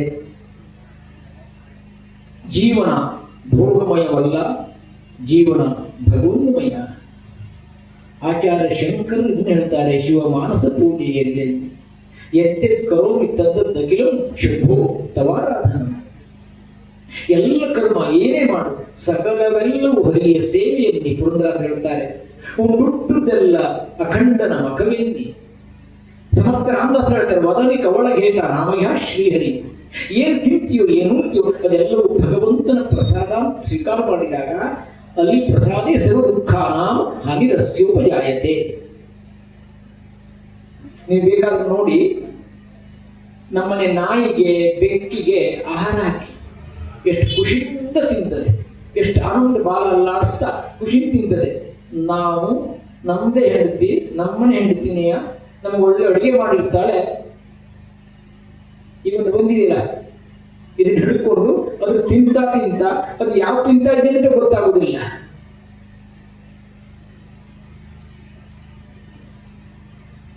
ತರಚುವ ಗಾಯವ ಹುಣ್ಣನಾಗಿ ಪುದುಕಪಿ, ಕೊರತೆಯನ್ನು ನೆನೆದು ಹುಡುಗಿ, ಧರೆಯೆಲ್ಲ ಕ್ಷಮಿಸಿ ಮನಗಳು ನರಕವು ಸೃಗಿಸಿ ಬಾಳುವ ಬದುಕೇನು ಮಂಕು ತಿನ್ನ. ಒಂದು ಘಟನೆ ಆಯ್ತಲ್ಲ. ಹಾಗಾದ್ರೆ ಸುಖ ಇದೆಯ ಜೀವನದಲ್ಲಿ ರಾಮಾಯಣವನ್ನೇ ಓದ್ ನೋಡಿ. ಸಮಗ್ರ ರಾಮಾಯಣವನ್ನು ಸ್ವಲ್ಪ ಕಣ್ಮುಂದಿಡೋಣ. ರಾಮಚಂದ್ರ, ಭರತ, ಲಕ್ಷ್ಮಣ, ಶತ್ರುಘ್ನ ಆಟ ಆಡ್ತಾ ಇದ್ದಾರೆ, ಖುಷಿ. ಆಟ ಆಡುತ್ತಿರುವ ವಿಶ್ವಾಮಿತ್ರರನ್ನು ಕರೆದೊಯ್ತಾರೆ. ಇಲ್ಲಿ ಆಟ ತಪ್ಪಿದೆ ಎಂಬುದಾಗಿ ರಾಮನಿಗೆ ದುಃಖವೋ ಅಥವಾ ವಿಶ್ವಾಮಿತ್ರ ಬಂದಿದ್ದಾಗ ಸಂತೋಷವೇ? ಅದನ್ನು ಮೀರಿದ ರಾಮ ಅಹಲ್ಯ ಉದ್ಧಾರ ಮಾಡಿ ಸೀತೆಯನ್ನು ಮದುವೆ ಮಾಡಿಕೊಂಡು ಇನ್ನೇನು ಅಯೋಧ್ಯೆ ಪ್ರವೇಶ ಮಾಡಬೇಕು ಅಂತ ಹೇಳಿದಾಗ ಪರಶುರಾಮ ಬಂದರು. ಅಲ್ರಿ, ಇನ್ನು ಗ್ರಾಮ ಪ್ರವೇಶವೇ ಆಗಲಿಲ್ಲ. ಅವು ಪರಶುರಾಮನ ಜೊತೆ ಯುದ್ಧ. ಈಗ ನೀವೇ ಯೋಚನೆ ಮಾಡಿ, ನಾವು ಹೊಸ ಮದುವೆ ಆದಾಗ ನಮ್ಮ ಯಜಮಾನರು ಮನ ಪ್ರವೇಶ ಮಾಡಲಿಲ್ಲ, ಜಗಳಕ್ಕೆ ಪೊಲೀಸ್ ಏನಾದ್ರು ಬಂದ್ರೆ ಏನಾಗುವುದು ಸ್ಥಿತಿ? ಇಲ್ಲಿ ಸೀತೆಯನ್ನು ಮದುವೆ ಮಾಡಿಕೊಂಡಿದ್ದೇನೆ ಎಂಬ ಸಂತೋಷವೇ, ಪರಶುರಾಮರು ಎದುರಿಸಬೇಕಾದ ದುಃಖವೇ? ಅದನ್ನು ಮೀರಿದ ರಾಮ. ಅಯೋಧ್ಯೆಯಲ್ಲಿ ರಾಮನಿಗೆ ಪಟ್ಟ ಕಡುತ್ತಾರೆ, ಸಂತೋಷ ಆಯಿತು. ಮರುಕ್ಷಣದಲ್ಲಿ ಕೈಕೇಯಿ ಮಂಥನ ಮೂಲಕ ಕೈಗೆ ಹೇಳ್ತಾಳೆ, ನವಪಂಚತಿ ವರುಷಾಣಿ ಗಂಧ ಕಾರಣ್ಯಮಾಶ್ರಿತ ಚಿರಾಜೀವ ಜಟಾಧಾರಿ ರಾಮೋ ಭವತು ತಾಪಸ. ರಾಮ ಅರಣ್ಯಕ್ಕೆ ಹೋಗಬೇಕು, ಪಟ್ಟ ಕಟ್ಟುತ್ತಾರೆ ಎಂಬ ಸಂತೋಷವೇ, ಅರಣ್ಯಕ್ಕೆ ಹೋಗಬೇಕಾದ ದುಃಖವೇ ರಾಮನದು. ಅದನ್ನು ಮೀರಿದ್ದಾನೆ ರಾಮ. ಸಕಲವನ್ನು ಬಿಟ್ಟು ಬಂದಾಗ, ಹೊರಟು ನಿಂತಾಗ ಸೀತಾ ಮಾತೆ ಬರ್ತಾಳೆ, ನ ಪಿತಾ ನ ಆತ್ಮಯು ಬಂಧು ನ ಸುಖಿ ಜನ ಪತಿರಿಗೂ ಗತಿಸದ.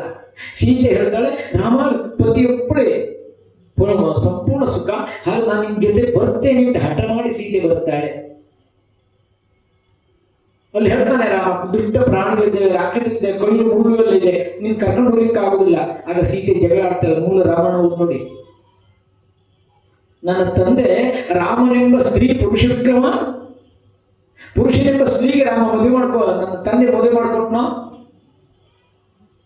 ಸೀತೆ ಜಗಳ ಆಡ್ತಾಳೆ. ರಾಮ ಕೈಕಿ ಕೇಳಿದ್ದು 14 ವರ್ಷ, ನಾನಾದ್ರೆ ಜೀವನ ಪರ್ಯಂತ ಅರಣ್ಯಕ್ಕೆ ಹೋಗು ಅಂತ ಹೇಳ್ತಿದ್ದೆ. ಯಾಕೆ ಗೊತ್ತಾ? ಕೈ ಹಿಡಿದ ಹೆಂಡತಿಯನ್ನೇ ರಕ್ಷಣೆ ಮಾಡ್ಲಿಕ್ಕೆ ಆಗುದಿಲ್ಲ, ಇನ್ನು ಅಯೋಧ್ಯೆ ಪ್ರಜೆಯನ್ನು ರಕ್ಷಣೆ ಮಾಡೋ ಯೋಗ್ಯತೆ ನಿನಗುಂಟೆ? ಓದ್ ನೋಡಿ. ಹಾಗಾಗಿ ಸೀತಾ ಜೊತೆಯಲ್ಲೇ ಬಂದಿದ್ದಾಳೆ. ಸಕಲ ಅಯೋಧ್ಯೆ ಪ್ರಜೆಗಳೆಲ್ಲೂ ಬಿಟ್ಟು ಬಂದರು, ಸೀತಾ ತನ್ನ ಜೊತೆ ಬಂದಿದ್ದಾಳೆ ಅಂದ್ರೆ ರಾಮ ಸಂತೋಷವೇ.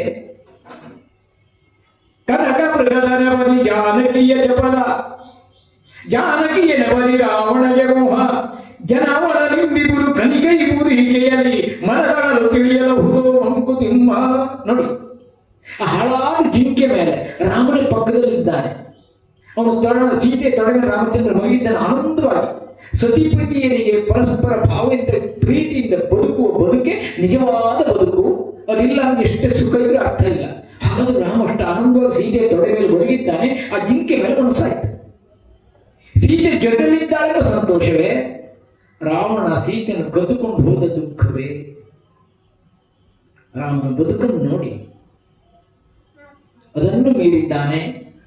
ಸುಗ್ರೀವ ಸಖ್ಯ ಮೂಲಕ ಸೇತುವೆಯನ್ನು ಕಟ್ಟಿ ಲಂಕೆಗೆ ಬಿಂಕದ ರಾವಣ ನಿಶ್ಶಕ್ತಿಯಿಂದ ಬಂದು ಕೊನೆಗೆ ಸೀತೆಯನ್ನು ಎದುರು ತಂದು ನಿಲ್ಲಿಸಿದ್ದಾರೆ.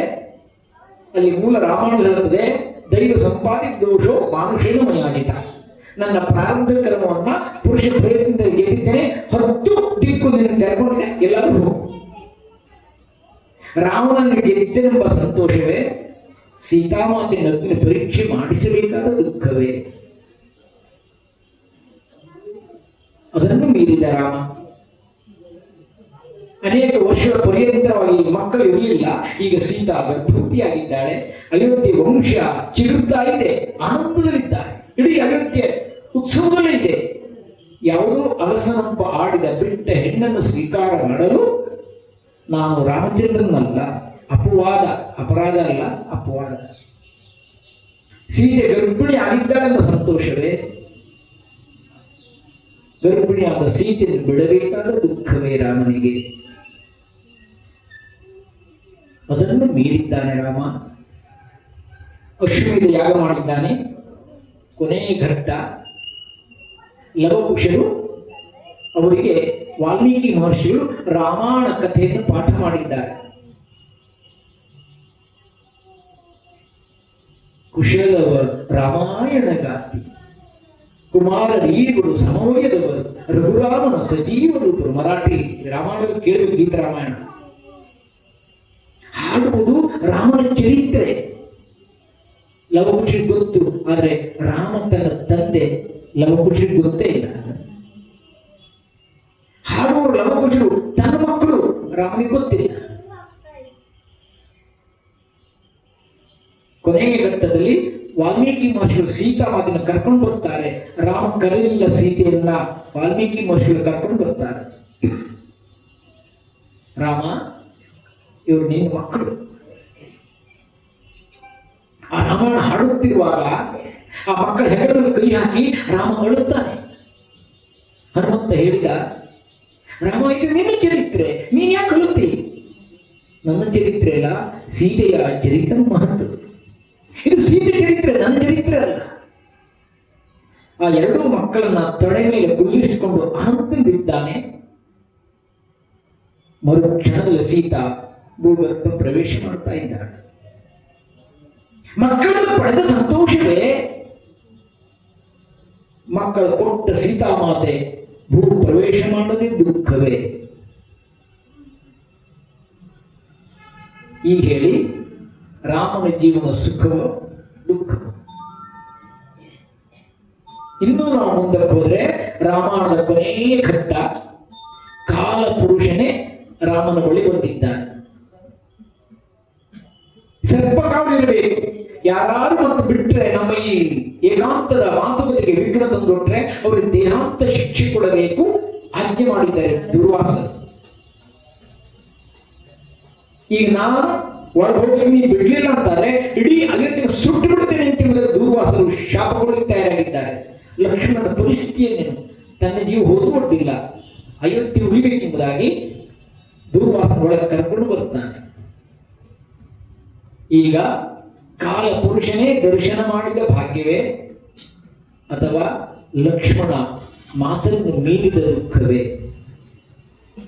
ನೋವು ಮಲಿವಿಗಳಿಂದ ಕೂಡಿದ ಜೀವನವ ಕಂಡಾಯಿತು, ಮತ್ತಿನ್ನೇನು ದೈವತ್ವಗೇರಿಸು. ಯಾವ ನೀತಿ ಇರದ್ದು? ಹಾಗಾದಷ್ಟು ನಾವು ಬದುಕುವುದು ಯಾತಕ್ಕಾಗಿ? ದೇಹಕ್ಕಾಗಿ ಅಲ್ಲ, ಆತ್ಮದ ಅನುಸಂಧಾನಕ್ಕಾಗಿ. ಆತ್ಮ ಹೊರಗಿಲ್ಲ, ಅದು ಒಳಗೆ ಇದೆ. ಹಾಲಿನೊಳಿದೆ ಬೆಣ್ಣೆ, ಬೀಜದೊಳಿದೆ ಎಣ್ಣೆ, ನಿನ್ನೆಯ ದೇವ ನಿನ್ನೊಳಗೆಯನ್ನು ಕೈಲಾದರೆ ನೋಡು. ಭಗವಂತ ಹೊರಗಿಲ್ಲ, ನಮ್ಮೊಳಗೆ ಇದ್ದಾನೆ. ನಾವು ತೆಗೆದುಕೊಂಡ ಸಮಯ ಇನ್ನು 2 ನಿಮಿಷ ಇದೆ. ಹಾಗಾಗಿ ಜೀವನದಲ್ಲಿ ನಾವು ಏನ್ ಮಾಡ್ಬೇಕು ಅಂತ ಕೇಳಿದ್ರೆ ವಾಚ್ಮೆನ್ ಆಗ್ಬೇಕು. ನಾವೆಲ್ಲ ವಾಚ್ ಕಟ್ಟು ಮನುಷ್ಯರಾಗಿದ್ದೇವೆ. ವಾಚ್ಮೆನ್ ಅಂದ್ರೇನು? ಕಾವಲುಗಾರ. Watch your life, watch your speech, watch your breathing, watch your sleeping. ನಾವೆಲ್ಲ ವಾಚ್ ಮಾಡ್ತಾ ಇದ್ರೆ ಭಗವಂತ ಹೊರಗಿಲ್ಲ, ನಮ್ಮೊಳಗೆ ಇದ್ದಾನೆ. ಉಸಿರು ನಿಂತರೆ ಶವ, ಮನಸ್ಸು ನಿಂತರೆ ಶಿವ. ಯಾವಾಗ ನಾವು ಮನಸ್ಸನ್ನು ನಿಲ್ಲಿ ಪ್ರಯತ್ನ ಮಾಡ್ತೇವೋ ಆಗಲೇ ಶಿವ ಹೊರಗಿಲ್ಲ. ಶಂಕರಾಚಾರ್ಯ ಹೇಳುವ ಶಿವೋಹಂ ಶಿವೋಹಂ ಶಿವೋಹಂ. ಹಿರಣ್ಯಕಶಿಪುರು ಹೇಳಿದ್ದಾರಲ್ಲ ನಾನೇ ದೇವರು, ಹಾಗೆ ಶಂಕರಾಚಾರ್ಯರನ್ನ ತಾನೇ ದೇವರು ಅಂತ ಹೇಳಿದ್ದಾರಲ್ಲ. ಭಾಗವತದಲ್ಲಿ ಬರ್ತದೆ ಮೊದಲನೇ ಜಗದೀಶ್ವರ, ನನಗೆ ಬಿಟ್ಟು ದೇವರು ಇಲ್ಲ. ಹಿರಣ್ಯಕಶಿಪುರ ಗರ್ಜನೆ. ಶಂಕರಾಚಾರ್ಯ ಹೇಳಿದ್ರೆ ಬ್ರಹ್ಮಾಸ್ಮಿ. ಆದರೆ ಮೊದಲು ಶಂಕರಾಚಾರ್ಯರು ಸರ್ವ ಕಲ್ವಿದಂ ಬ್ರಹ್ಮಾಸ್ಮಿ, ಎಲ್ಲ ಕಡೆ ಭಗವಂತ ಇದ್ದಾನೆ, ಇದು ಆಯ್ತು ಅಂತಾದ್ರೆ ಎಲ್ಲ ಕಡೆ ಭಗವಂತ ತುಂಬಿಕೊಂಡಿದ್ದಾಗ ನೀನು ಒಂದು ಕಡೆ ಇದೆಯಲ್ಲ. ಆಯುರ್ವೇದ ಶಾಸ್ತ್ರದಲ್ಲಿದೆ, ಒಂದು ಗಿಡದ ಗಿಡವನ್ನು ತರಲಿಕ್ಕೆ ಹೋದಾಗ ಗಿಡ ಪೂಜೆ ಮಾಡಿ ನಾನು ಇಂಥವನಿಗೆ ಇಂಥ ಔಷಧಿ ಕೊಡ್ತೇನೆ, ನೀ ನನಗೆ ಆಶೀರ್ವಾದ ಮಾಡಬೇಕೆಂದು ಪ್ರಾರ್ಥನೆ ಮಾಡ್ತಾರೆ. ಗಿಡಗಳ ಜೊತೆ ಸಂವಹನ ಇರ್ತದೆ ಅಂತೆಲ್ಲ ಇರ್ತದೆ. ಹಾಗಾಗಿ ನಮ್ಮ ಭಾರತೀಯ ಬದುಕು ಒಂದು ಗೂಡಿನ ಬದುಕಲ್ಲ, ಅದೊಂದು ಮೂಡಿನ ಬದುಕು, ವಿಸ್ತಾರವಾದ ಬದುಕು. ವಿಸ್ತಾರದಿಂದ ಬಾಳು, ವೈಶಾಲ್ಯದಿಂದ ಬಾಳು, ಮೂಲ ಒಡಕ ಸೇರದಿರು. ಡಿವಿಯರ್ ಹೇಳ್ತಾರೆ ಕಾವ್ಯದಲ್ಲಿ, ನಾವು ವಿಸ್ತಾರವಾಗಿ ಬದುಕಬೇಕು. ನಾವು ವಿಸ್ತಾರವಾಗಿ ಬದುಕ್ತಾ ಇಲ್ಲ, ವಿಕಾರವಾಗಿ ಬದುಕ್ತಾ ಇದ್ದೇವೆ. ಆ ವಿಸ್ತಾರದ ಬೇಕು ಅಂತಾದ್ರೆ ರಾಮಾಯಣ, ಮಹಾಭಾರತ, ಭಾಗವತ ಗ್ರಂಥಗಳು ಬೇಕು. ಕೊನೆಗೊಂದೆರಡು ದೃಷ್ಟಾಂತ ಹೇಳಿ ಮುಗಿಸ್ತೇನೆ. ಶಾಲೆಯಲ್ಲಿ ಮಾಸ್ತರು ರೇಖಾಗಣಿತ ಕಲಿಸ್ತಾರೆ. ಒಂದು ರೇಖೆ ಎಳೆದು ಅದು ಹೀಗೆ ತೋರಿಸ್ತಾರೆ. ಆ ರೇಖೆ ಸರಿ ಇಲ್ಲ ಅಂತಾದ್ರೆ ಒಂದು ನೂಲನ್ನು ಹೀಗೆ ಜಗ್ಗಿ ಹಿಡಿತಾರೆ. ಆ ರೇಖೆ ನೋಡಿ, ಆ ನೂಲನ್ನ ಹಿಡಿದು ಆ ರೇಖೆ ಸರಿ ಇದೆಯಲ್ಲ ನೋಡಿ, ಈಗ ನೂಲನ್ನು ತಿದ್ದಬೇಕಾ? ನೀವು ಬೇಕಾದ್ರೆ ಮನೆಗೆ ಹೋಗಿ ಪ್ರಯತ್ನ ಮಾಡಿ, ಇಲ್ಲಲ್ಲ ಮನೆಗೆ ಹೋಗಕ್ಕೆ ಪ್ರಯತ್ನ ಮಾಡಿ. ಆ ನೂಲನ್ನು ನೀವು ಹಿಡಿದ್ರೆ ಆ ನೂಲು ವಕ್ರ ಇರ್ತದ? ಇಲ್ಲವೇ ಇಲ್ಲ. ಹಾಗೂ ಆ ನೂಲನ್ನ ಬೋರ್ಡ್ ಹಿಡಿದಾಗ ಈ ನೂಲಿನ ಆಧಾರದಲ್ಲಿ ಆ ರೇಖೆ ತಿದ್ದುಕೊಳ್ತಾರೆ. ಹಾಗೆ ನಮ್ಮ ಜೀವನೆಂಬ ರೇಖೆಗೆ ರಾಮಾಯಣ, ಮಹಾಭಾರತ ಗ್ರಂಥಗಳು ಆಧಾರ. ಅದರ ಮೂಲಕ ನಾವು ತಿದ್ದುಕೊಳ್ಬೇಕು. ಆ ತಿದ್ದುಕೊಂಡಾಗ ಮಾತ್ರ ಮಾನವ ಜನ್ಮ ದೊಡ್ಡದು. ತಿದ್ದಬೇಕಾದ ದೇಹವನ್ನಲ್ಲ, ಮನಸ್ಸನ್ನೇ.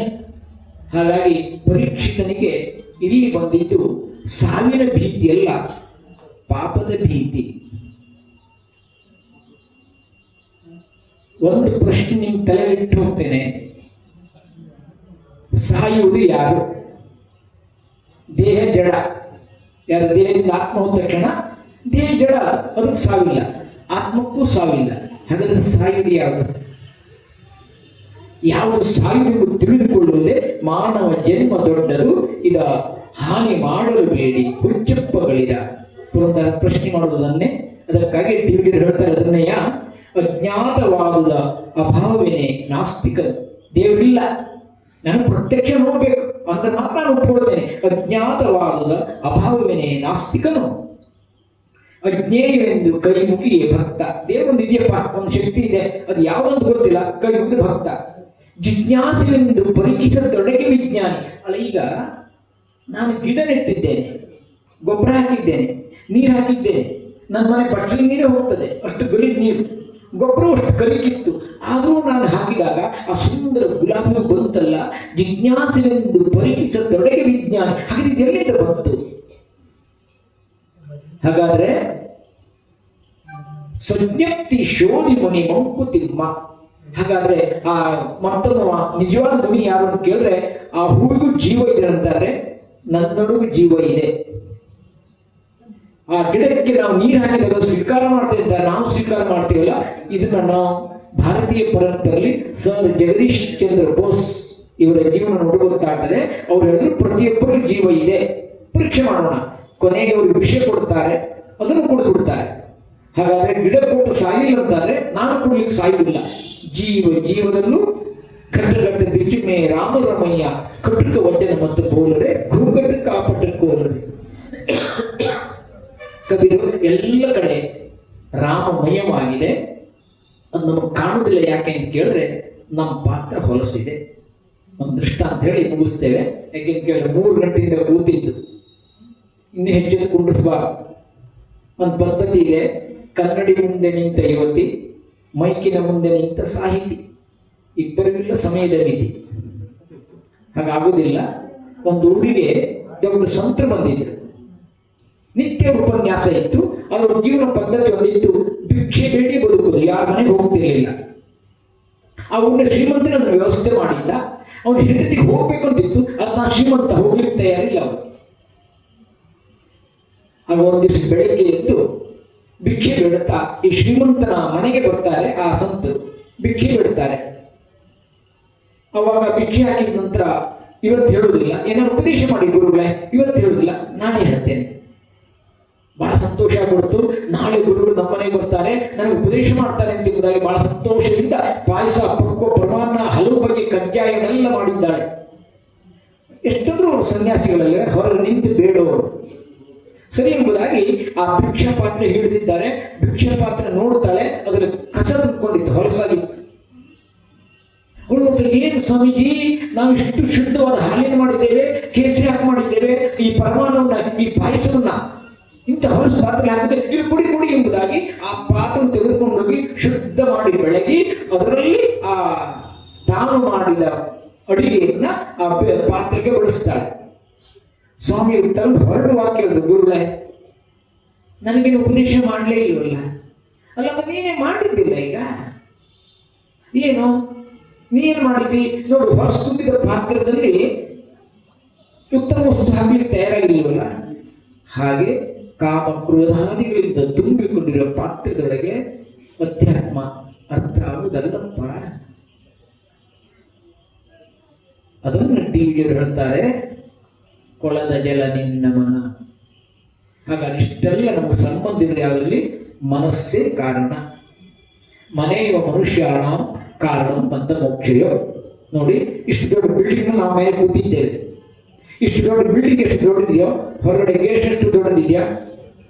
ಈ ಬಿಲ್ಡಿಂಗ್ ಎಷ್ಟು ದೊಡ್ಡದಿದೆಯೋ, ಹೊರಗಿನ ಗೇಟ್ ಎಷ್ಟು ದೊಡ್ಡದಿದೆಯಾ? ಅಷ್ಟು ದೊಡ್ಡದಿಲ್ವೇ ಇಲ್ಲ. ಆ ಗೇಟ್ ಎಷ್ಟು ದೊಡ್ಡದಿದೆಯೋ ಅದಕ್ಕೆ ಹಾಕಿದೆ ಬೀಗದ ತಟ್ಟೆ, ಚಾವಿ ಹೇಳ್ತೇವಲ್ಲ, ಅದು ಅಷ್ಟು ದೊಡ್ಡದಿದೆಯಾ? ದೊಡ್ಡದಿದೆಯಾ ಇಲ್ವಾ? ಸ್ವಲ್ಪ ಮಾತಾಡ್ಬೇಕು. ಯಾಕೆ ಕೇಳಿದ್ರೆ ಕೇಳಿ ಕೇಳಿ ಕೇಳಿ ಮನುಷ್ಯನಿಗೆ ಬೋರ್ ಹೊಡೀತದೆ. ಸ್ವಲ್ಪ ಪ್ರಶ್ನೆ ಮಾಡಿದ್ರೆ ಬದಲಾವಣೆ ಆಗ್ತದೆ. ಆ ಗೇಟ್ ಎಷ್ಟು ದೊಡ್ಡದಿದೆಯೋ, ಬೀಗದ ತಟ್ಟೆ ಎಷ್ಟು ದೊಡ್ಡದಿದೆಯಾ? ಇಲ್ವೇ ಇಲ್ಲ. ಆ ಬೀಗದ ತಟ್ಟೆ ಎಷ್ಟು ದೊಡ್ಡದಿದೆಯೋ, ಚಾವಿ ಎಷ್ಟು ದೊಡ್ಡದಿದೆಯಾ? ಚಾವಿ ಎಷ್ಟು ದೊಡ್ಡದಿದೆಯೋ, ಇಷ್ಟು ಸಣ್ಣ ಚಾವಿಯಲ್ಲಿ ಇಷ್ಟು ಜನ ಬಿಗಿದು ತಟ್ಟುತ್ತಿರುವಾಗ ಇಷ್ಟು ದೊಡ್ಡ ಗೇಟ್ ತೆರೆದುಕೊಳ್ಳುತ್ತದೆ, ಇಷ್ಟು ದೊಡ್ಡ ಬಿಲ್ಡಿಂಗ್ ಬರ್ಲಿಕ್ಕೆ ಅವಕಾಶ ಆಗ್ತದೆ. ಇದು ಮರಾಠಿ ಸಂತ ಹೇಳ್ತಾರೆ, ದೇಹಾತಿ ತಿಜೋರಿ ಭಕ್ತಿ ಚಾಚಿಟೇವ ಉಗಡದಾರ್ ದೇವ ಆತ ಉಗಡದಾರ್ ದೇವ. ಹಾಗಾದ್ರೆ ಮನುಷ್ಯ ಈ ದೇಹದೊಳಗೆ ಇದ್ದಾನೆ, ಅವನು ತಿಳ್ಕೊಂಡಾಗ ಮಾತ್ರ ಮಾನವ ಜನ್ಮ ದೊಡ್ಡದು. 8 ಗೇಣಿನ ದೇಹ, ರೋಮ 28 ಕೋಟಿ ಕೀಲುಗಳಿಂದ ಮಾಡಿದ ಮನೆಯ ಮನವೊಳಿದು ನೆಂಟ ನೀನಿದ್ದಗಲಿದೊಡೆ ಒಣ ಹೆಂಟೆ ಮುಚ್ಚುವುದು ದೇಹದಲ್ಲಿ ಉಂಟೆ ಬಲ ಪುರುಷಾರ್ಥ ರಕ್ಷಿಸು ನಮ್ಮ ಅನವರತ. ಕೃಷ್ಣಾರ್ಪಣ. ಇಷ್ಟೊತ್ತವರೆಗೆ ವಾಕ್ ಪ್ರದರ್ಶನವಲ್ಲ, ಸಮರ್ಪಣ. ಸಮರ್ಪಣದಲ್ಲಿ ಆನಂದ ಇದೆ. ಪ್ರದರ್ಶನ ಅಂದ್ರೆ ಸುಮಾರು ತಯಾರು ಮಾಡ್ಕೊಳ್ಬೇಕು. ಸಮರ್ಪಣೆ ಏನು ತಯಾರು ಮಾಡೋ ಅವಶ್ಯಕತೆ ಇರುವುದಿಲ್ಲ. ಈ ಹರಿಕಥಾ ವಿದ್ಯೆಯನ್ನ ಧಾರೆ ಎರೆದ ನನ್ನ ಗುರುಗಳಿಗೂ, ಹರಿಕಥಾ ವಿದ್ಯೆಗೆ ನನ್ನ ಧಾರೆ ಎರೆದ ನನ್ನ ಮಾತಾಪಿತರಿಗೂ ಇದು ಸಮರ್ಪಣೆ ಮಾಡ್ತಾ, ಈ ಕಾರ್ಯಕ್ರಮ ಏನಾದ್ರು ಚೆನ್ನಾಗಿ ಆಯ್ತು ಅಂತಾದ್ರೆ ನೀವೇ ಕಾರಣ. ಯಾಕೆ ನೀವು ಸುಮ್ಮನೆ ಕೂತಿದ್ದೀರಿ. ಜಗತ್ ಮೇಲೆ ದೊಡ್ಡ ಆಶ್ಚರ್ಯ, 2 ಜನ ಹೆಣ್ಣು ಮಕ್ಕಳು ಸುಮ್ಮನೆ ಕೂತ್ಕೊಳ್ಳೋದು ಸಾಧ್ಯವಿಲ್ಲ. ಯಾಕೆ ಅವ್ರ ಮಾತೆ, ಅವ್ರಿಗೆ ಬರೀ ಮಾತೆ. ಅದು ಸುಮ್ಮನೆ ಕೂತಿದ್ದು ನನಗಾಗಿ ಅಲ್ಲ, ಆ ಭಗವಂತನ ವಾಣಿಗಾಗಿ. ಕೇಳಿದ್ರು ಇಷ್ಟು ಜನ ಇದ್ದೀರಿ, ಹಿಂದೆ ಹೇಳ್ಕೊಡೋರು ಯಾರು ನನಗಿಲ್ಲ. ಒಂದು ಸಿದ್ಧಾಂತಕ್ಕೆ, ತತ್ವಕ್ಕೆ ನಾವು ಸಮರ್ಪಣೆ ಮಾಡಿಕೊಂಡಾಗ ಆ ಸಿದ್ಧಾಂತ ತತ್ವಗಳು ನಮ್ಮನ್ನು ಕೈ ಹಿಡಿದು ನಡೆಸ್ತವೆ. ಅದನ್ನೇ ಕವಿ ಕೇಳಿಕೊಂಡ, ಕರುನಾಡುವ ಬೆಳಕೆ ಮುಸುಕಿದಿ ಮಬ್ಬಿನಲ್ಲಿ ಕೈ ಹಿಡಿದು ನಡೆಸೆಂದನು ಕೃಷ್ಣಾರ್ಪಣ. ನಾರಾಯಣ ನಾರಾಯಣ ನಾರಾಯಣ. ಗೌರಿಯವರು ನನಗೊಂದು 20-30 ವರ್ಷದ ಒಡನಾಟ. ನಮ್ಮ ಮನೆಯವ್ರ ಮೂಲಕ ಅವರಿಬ್ಬರು ಗೆಳತಿದ್ರು. ಅವ್ರ ಕೈಲಾಗಲಿದ್ದಾಗ ನಾವು ಹೋಗಿದ್ವಿ. ನಮ್ಗೆ ಅವಕಾಶ ಕೊಟ್ಟಿದ್ದಕ್ಕಾಗಿ ಆತ್ಮಕ್ಕೆ ತೃಪ್ತಿ ಆಗುವುದು ಯಾವಾಗ ಅಂತ ಕೇಳಿದ್ರೆ, ತನ್ನಿಂದ ಬಂದ ಉತ್ತಮ ಪರಂಪರೆಯನ್ನ ತನ್ನ ಮಕ್ಕಳು ಮುಂದೆ ನಡೆಸಿಕೊಂಡು ಹೋದಾಗ ಆಗ ಆತ್ಮಕ್ಕೆ ಖಂಡಿತವಾಗೂ ತೃಪ್ತಿ, ಆನಂದ ಸಿಗುತ್ತದೆ ಅಂತಲ್ಲ, ಸಿಗುತ್ತದೆ. ನಿರ್ಣಯ ಮತ್ತು ಪ್ರಶ್ನೆ ಇಲ್ಲ. ಅಂತಹ ನಾನು 2 ವರ್ಷದಿಂದ ಭಾಗವತ ಓದ್ತಾ ಇದ್ದೆ. ಒಂದಿಷ್ಟು ಪಾರಾಯಣ ಮಾಡಬೇಕು ಅಂತ ಕಾಣಿತು. ಇವತ್ತು ಅವಕಾಶ ಸಿಕ್ತು ಅಂತ ಗೌರವ ಹೇಳಿದ್ರು.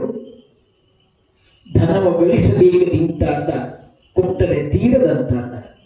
ದುಡ್ಡು ಎಷ್ಟು ಗಳಿಸ್ಬೋದು, ಅದು ಹೃದಯ ಗಳಿಸಲಿಕ್ಕೆ ಆಗೋದಿಲ್ಲ. ದುಡ್ಡು, ಬ್ಲಡ್, ಹೆಡ್, ಫುಡ್ ಇದು ಗುಡ್ಡಾಗಿಟ್ಟುಕೊಂಡಾಗಲೇ ಗಾಡ್.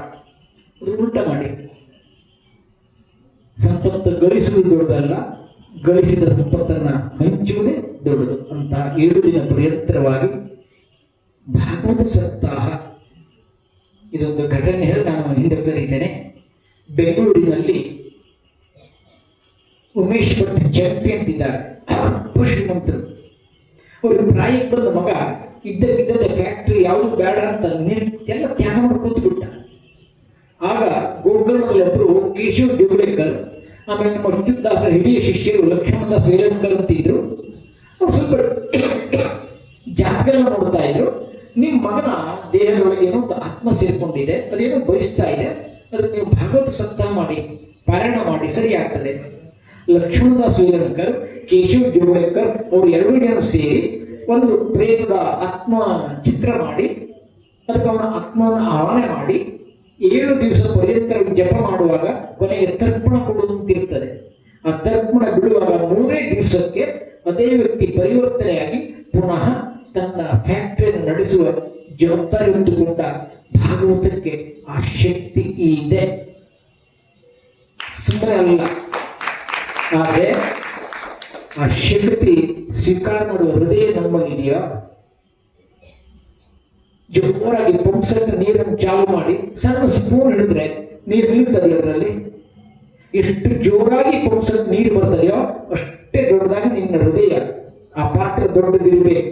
ಈ ನಾವೆಲ್ಲ ಕೆಲಸ ಮಾಡೋದು ಹೇಗೆ ಅಂತ ಕೇಳಿದ್ರೆ, ಕೊಪ್ಪಲಿಗೆ ಚಮಚ ಹಾಕಿದಂತೆ ಹಾಕಿದ್ದು, ಅದು ಚಮಚ ಏನಾದ್ರು ಕಾಣುತ್ತದೆ, ಅದು ಹಾಕಿದ್ದು ಚಮಚನೆ. ಹಾಗೆ ವ್ಯಕ್ತವೆನ್ನದಿರು ಜೀವನ ದೊಡಿದಾಟ ಅರ್ಥ ನಿನಗಬಹುದು ಪೂರ್ಣ ದರ್ಶನದಿ ನರ್ತಿಪಂ ಜಡ ಜೀವ ರೂಪಗಳಲ್ಲಿ ಬ್ರಹ್ಮ ಪೂರ್ತಿ ಇದನ್ನರಿಯ ಸೊಗ ಮಂಕುತಿಮ್ಮ. ಆ ಭಗವಂತ ಅರ್ಥ ಆಗಬೇಕು ಅಂತಾದ್ರೆ ಇಂಥ ಪುಣ್ಯ ಕಥೆಗಳು ನಡೆದಾಗ ಮಾತ್ರ ಇದು ಭಾಗ್ಯ, ಇದು ಭಾಗ್ಯ, ಇದು ಭಾಗ್ಯವಯ್ಯ. ನಮಸ್ಕಾರ.